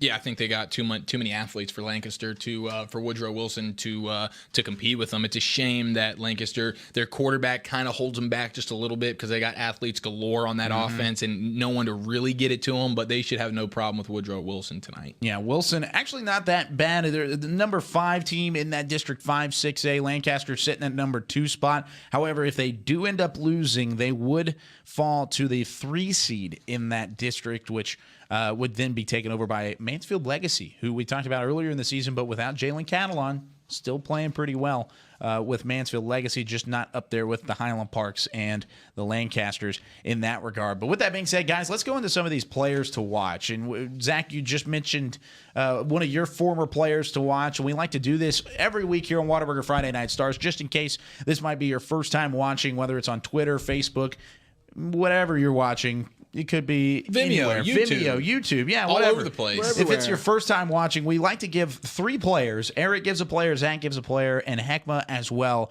And we kind of highlight not only college prospects or whoever could be moving to the next level, but just really the dudes, studs, players, the dudes diamonds, in right? all of That's right. high school football. And Zach, since you started off with a little bit of a tease for your player of the week, we'll let you start this week. Well, I'm going to go to Plano West. We talked about earlier, they did not have a good year. They didn't win any games, but I did look at this team, and there's a guy for Plano West that really sticks out. If you watch him play, his name's Shamar Pearl. He's a defensive end. He's going to Mizzou, and he had offers from everywhere in the SEC. Georgia, Bama, Arkansas, Notre Dame wanted a piece of this kid. Heckma, you deem that phrase SEC body?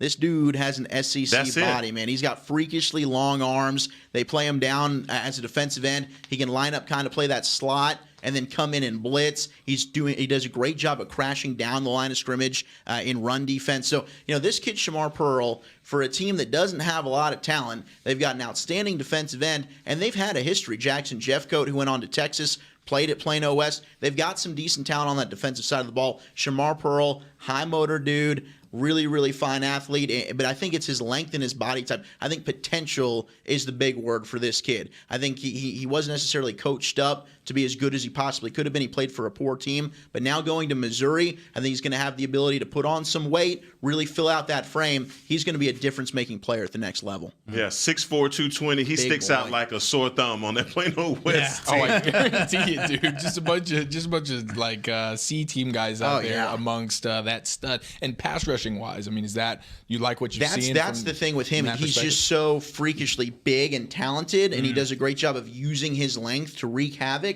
He doesn't have a whole lot of pass rushing moves. I think that's the thing. He hasn't had to really develop a dip and rip or a speed or a bull rush. He just uses that length to his advantage, kind of extends, and then finds a way to peel off the block. So for him, that's something he'll need to work on at D1 collegiate football, especially in the SEC. It's going to be so much fun to watch him in the SEC, see him at least at that point be able to grow and become that SEC type of player with the body that he has there. And like, I agree with you. I just can't imagine seeing him really with anybody else other than that Plano West team, because he looks 6'7" against that Plano West team with those guys next to him. But in the SEC, he's going to look like he definitely fits in that regard. But let's move on to Heckma's Player of the Week. Eric, you'll round things out here in just a moment. Save the best for last. Yeah, exactly. It's all good, man. Let's go to Heckma's Diamond, who we like to I tell you what, man, about. what I try not to do is get that one guy that sticks out like a sore thumb, and then sometimes I do. But there's a guy at the Colony Colony by the name of Calvin Baker, linebacker. Guy is mean. And I was told by our producer Chris Beam that he was a Duncanville transfer. So imagine that, a kid that can't play at Duncanville comes over to the Colony and becomes a stud. Just come on. How'd that happen? But this kid is he's a senior, 5'10", 200 pounds, and I'm telling you guys, number 17 is the real deal. Check out those abs, man. I'll tell you, I didn't have abs like that. I was like, last time I had abs like that, I was like 7. Are those real, or is Chris playing with us here? No, those are photoshopped. No, those are his abs. No. My goodness. Stop lying. Okay. So anyway, this kid is yoked. Baker's dozen abs. And he is and when you look at the Colony's defense, there are a lot of athletes on the Colony's defensive side of the ball. But number 17 is fast, and everything he does is downhill, and he plays with good pad leverage. I love him.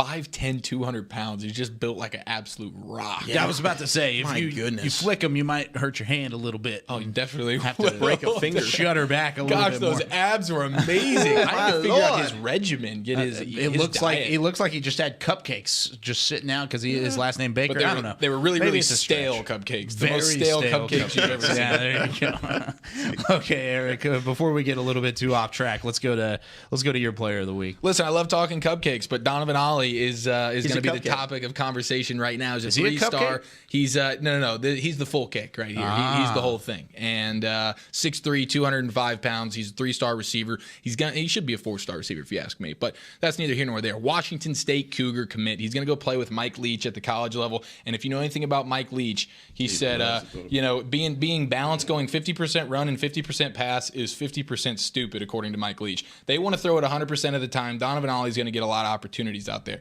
And he deserves it because this kid, he's unbelievable for Wiley. This year he's got 55 catches for 10 touchdowns, 750 yards. He's 14 yards a catch. And he's really just unstoppable on 3 particular routes. The 9 route, just throw it up to him. He's going to make it happen. He's got the speed to go by him, and he's got the body control and the size to go up there and get it over any defender. And then the 10 to 15-yard out route, Wiley seems to do that at least once every drive. It's just the easiest first down you've ever seen. Little pitch and catch, solo out there on the left side, boom, easy 15-yard out.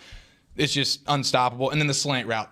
Big 6'4", 210 pounds going over the middle. He can take some hits, and he's got great hands over the middle. You just can't guard him on really any 3 of those routes, at least at the high school level. And Wiley likes to isolate him on the left side, and they get that one-on-one matchup. And for some reason, teams still go one-on-one all season. Even last week, they get into the red zone. They go ISO. Everybody else will go trips to the right. Donovan Ollie solo to the left. One-on-one, it's a guaranteed jump ball touchdown. And it's just nonstop for this guy. So Donovan Ollie, great player for Wiley. Going to go to Washington State. Probably put up big numbers. He's 3 stars. I'm telling you, he should be 4. Yeah, I'll tell you what, my brother-in-law is a principal at Wiley. I asked him about that kid, and he says he's one of the biggest kids in the school. Yeah, he's huge. 6'4", 210 at receiver. Got a ton of really good receivers in this area. Donovan Ollie's one of them. We just put a 6'4", 220-pound defensive end on the board and said he's about to go play in the SEC. This kid's 6'4", 210 playing receiver. What a stud. Yeah, that's going to be a lot of fun to watch him at Washington State. I bet Mike Leach is just...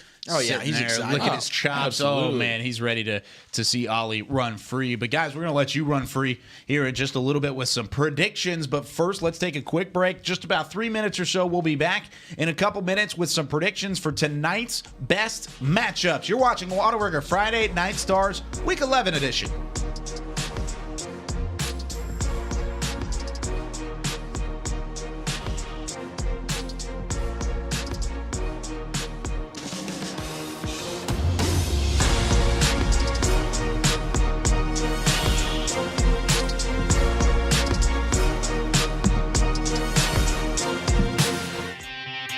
Today at Whataburger, we're cooking the sweet and spicy bacon burger.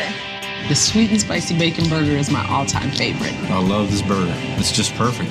2 beef patties, 2 different types of cheese, caramelized onions. My favorite thing about this burger is the sweet and spicy pepper sauce and the bacon. You get it in every bite. Nothing beats this. The sweet and spicy bacon burger is an all-time favorite at Whataburger. That's happiness.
Little ideas can turn into big dreams.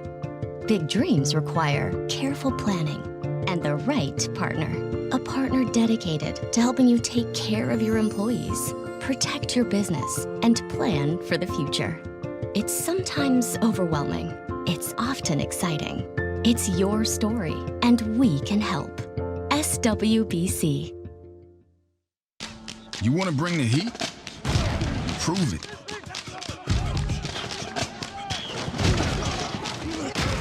With carbs to help fuel muscles. And electrolytes to help replace what you lose in sweat.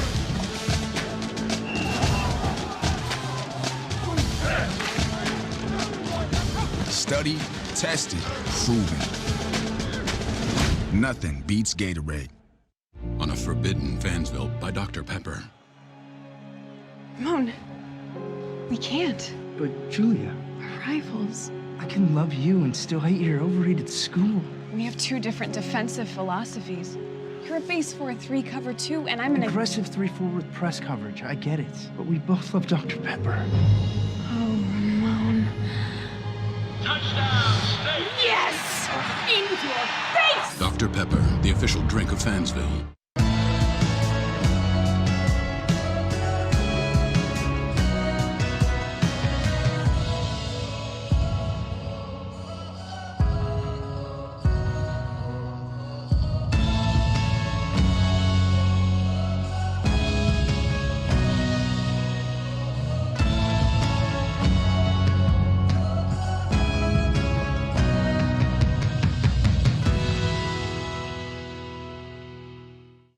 Hey football fans, check this out. It's called FanTag, the easiest way to get video highlights from all of your games. As a parent, I know the value of capturing our kids' special moments on video.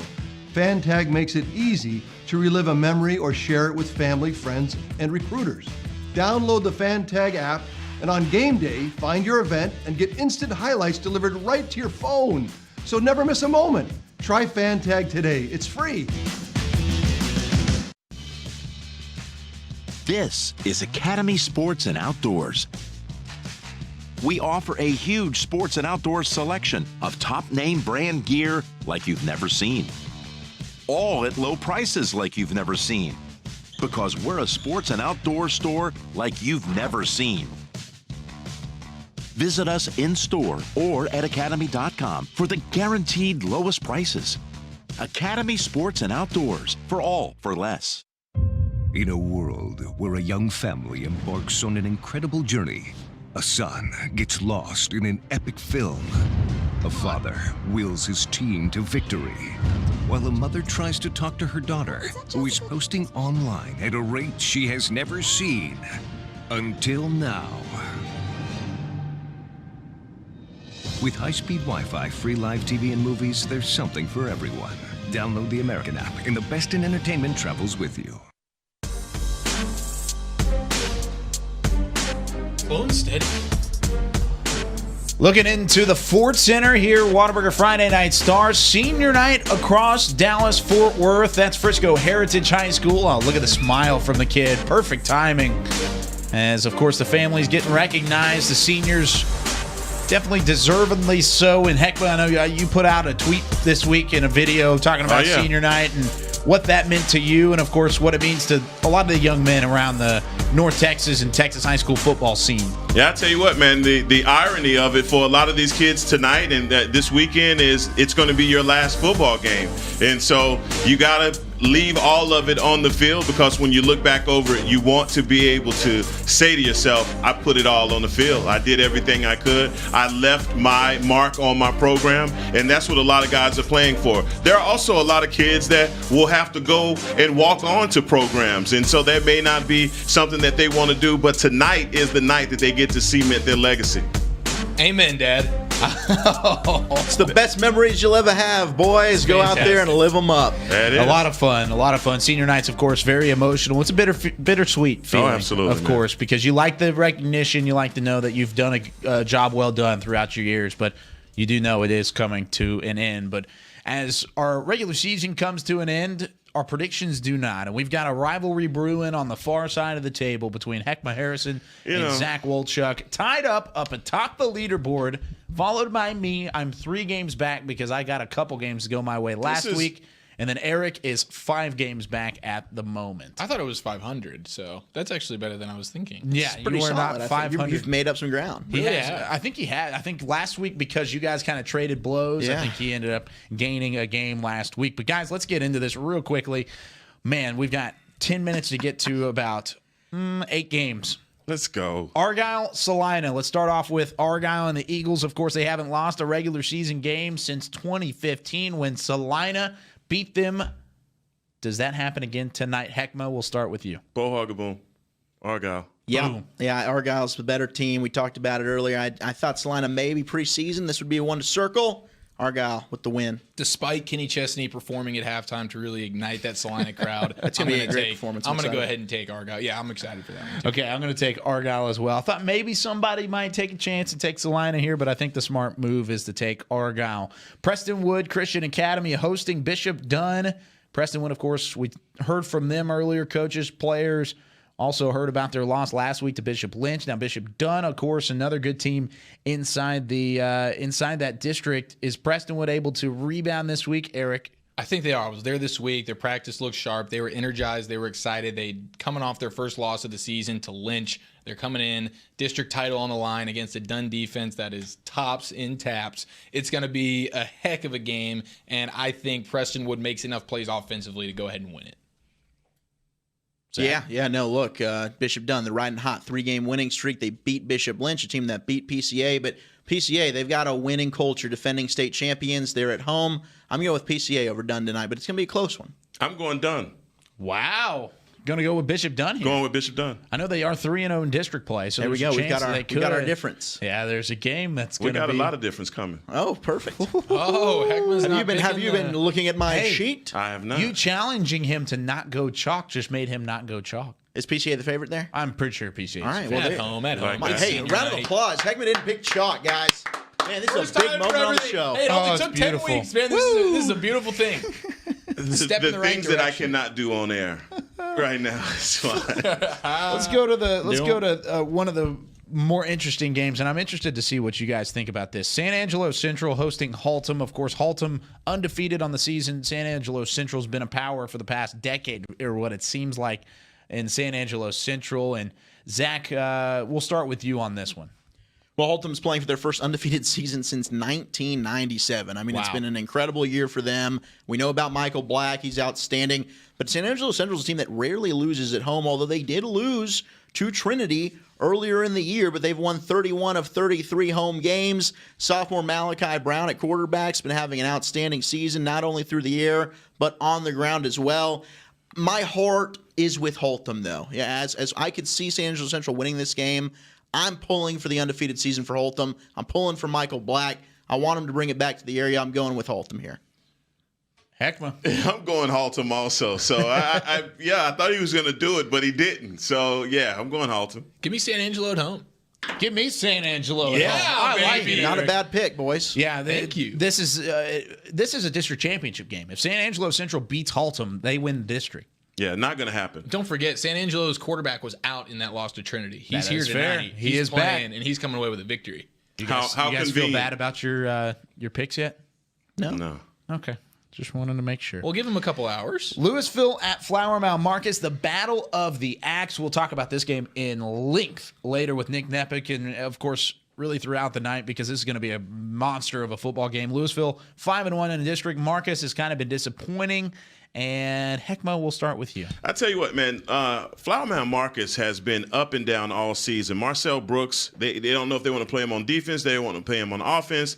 Evan Green's emergence, then they lay off of him last week. You have no idea what team you're going to get. However, on the other side with E.J. Newsom, who is having a great season for Louisville. I'm going to take Louisville on this one, guys. This is a series that was dominated early by Louisville, but the last few years, Marcus has won 9 of 11. They hold the all-time series lead 17-14-1. You never know what can happen in a rivalry game, but this is a Marcus team that anytime you think they're going to play up at home, they kind of seem to B flat. They just have not performed this year. I'm going with Louisville. Another one of those teams, a magical kind of season. Their defense is so good. I think they find a way to get it done. Yeah, Louisville, 5-game win streak coming in. They just find ways to win. No one puts up a fight quite like the Fighting Farmers.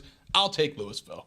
Marcus has won 12 out of the last 14 of these matchups. Don't do it, Kyle. Don't do it. They're going to win 13. Don't do it. Marcus is going to beat Louisville tonight. We're going to have an unhappy Nick Nepic call in later on. Be very unhappy. A very unhappy Nick Nepic. But I think Marcus is going to win this game at home. That's where I'm going to do it. I'm going out on a limb here. I went out on a limb last week, and I was right on my one out of the limb pick. And I'm hoping I'll do it again. Maybe I'll catch up this week with you guys. Okay. Sachse and Rowlett. This is a game that I've gone back and forth all week long, and I just cannot pick one of these two teams. I'm going to pick Rowlett to give Sachse their first loss of the season, or district loss of the season, I should say. Yep. And I think it's going to be a close ball game. I love these two teams playing each other the final week of the season. It's a lot of fun to watch. Should be a great game. I'm going to go Sachse here. They are undefeated. I think they go undefeated in district for the third straight season, and they've put up 40 or more points in the last 4 games. I don't think Rowlett has enough to stop them on a consistent enough basis. Give me Sachse. Well, Rowlett's got a great offense as well with Chase Tupal, Chauncey Amos, but they had not lost a game at home until Rockwall came into town, and Sachse's just that team right now. They're trying to go unbeaten in district 3 straight years. They just find a way to get it done. There's nobody on that offense that really sticks out at you. It's a variety of guys, but they play really good defense. I'm going to take Sachse on the road. Yeah, I'm going Rowlett. There it is. I like it. Wow, we've got some different That's the home picks. team, though. It's the home team. This is going to be fun. I don't know if that counts. I don't know if it counts or not. We'll see. Mansfield Summit and Mansfield Lake Ridge, another tight game between two district rivals and two teams that do not like each other at all. Lake Ridge, of course, their season a little bit different after the quarterback injuries. They've had some injuries outside of the quarterback position. I still think Lake Ridge and the Eagles get it done. I just think they have too much depth for Summit. Heckma, who you got? I'm going Lake Ridge as well. There you go. Yeah, for Lake Ridge, they win. They get a co-share of the District of Doom championship. Chandler Rogers is back. I know it for Summit. They got to win. If they win, they're in. But I think Lake Ridge the better squad. Well, Chuck, you said it. Chandler Rogers, that's all you need to know. Lake Ridge wins. We've got Mesquite and Longview. Of course, Longview, very dominant team. Mesquite, on the other hand, looking to try and end their season on the right note. Is there any way that they beat Longview? Zach, you'll start us off. I don't think so. Not on the road at Longview. They want to run the football. Adarius Turner over 1,000 yards, 10 touchdowns. He's one of the best backs in the area. But Longview, they're so explosive on offense. They're a tremendous all-around team. The last meeting, they whooped up on Mesquite 61-3. I just think the offense is too much for the Skeeters. I'm going Longview. Yeah, Longview is that team that out in East, one of those good East Texas teams you don't know a lot about, but they will be around, and they are dominating everybody. So I'm Longview. Yeah, man. Lobos, Skeeters, Lobos. Give me the Lobos. I'm going to take the Lobos here as well. Final game of our prediction segment here for week number 11. Red Oak, Seagoville. Eric, who you got? Red Oak, 100%. Red Oak. They give up 8.6 points per game. The only game they lost was a 10-point loss to South Oak Cliff. That's a respectable loss. About as respectable as it gets for a loss. So I'll the go way ahead that South Oak Cliff has been running people over. Yeah. If you lose like that, it's like a gently slaughtered calf. Good Right? for you. They're the only team that's given Sauk a game this year. Moral victory, baby. No doubt. And their defense, like you said, I mean, they're coming off 2 shutouts in 3 games, and they've given up 6 total points in the last 3 weeks. So I'm going to take Red Oak. Red Oak as well. Yeah, I'm going to take Red Oak across the board. We mentioned South Oak Cliff. They won last night. Some of those Thursday final scores that we failed to mention earlier in the show. South Oak Cliff 64-0 over Thomas Jefferson. Spruce takes down Adamson 41-32. Samuel over Brian Adams 26-6. Wakeland defeats Frisco Liberty. We talked about that game a little bit. 41-21. North Garland 7-3 over Garland. Grapevine, big time win over Carrollton Turner as they take them down 56-0. And Lake Dallas over Frisco Lebanon Trail 55-10. We've got plenty of games throughout the Friday Night Stars area, Dallas-Fort Worth. Guys, we are looking good in our Bob Lilly Promotions gear. Thanks again for them. You'll see that again at 9 o'clock. Be able to join us on YouTube, Vimeo, Facebook, or Twitter. That, once again, at 9 o'clock for Friday Night Stars Overtime, where we'll have highlights, scores, updates, analysis, everything you need for Texas high school football. As we look around the area, lots of games about to kick off in the next couple of minutes. So for everybody involved in this first segment of Friday Night Stars, for Fred Garner, thanks again for Miles Dunklin joining us, Coach Lynn from Cedar Hill, Brian Sutcliffe from Prosper, and for Eric Chiafalo, for Zach Wolchuk and Heckma Harrison, I'm Kyle Yeoman saying so long from the Star at Frisco. We'll see you at 9 o'clock.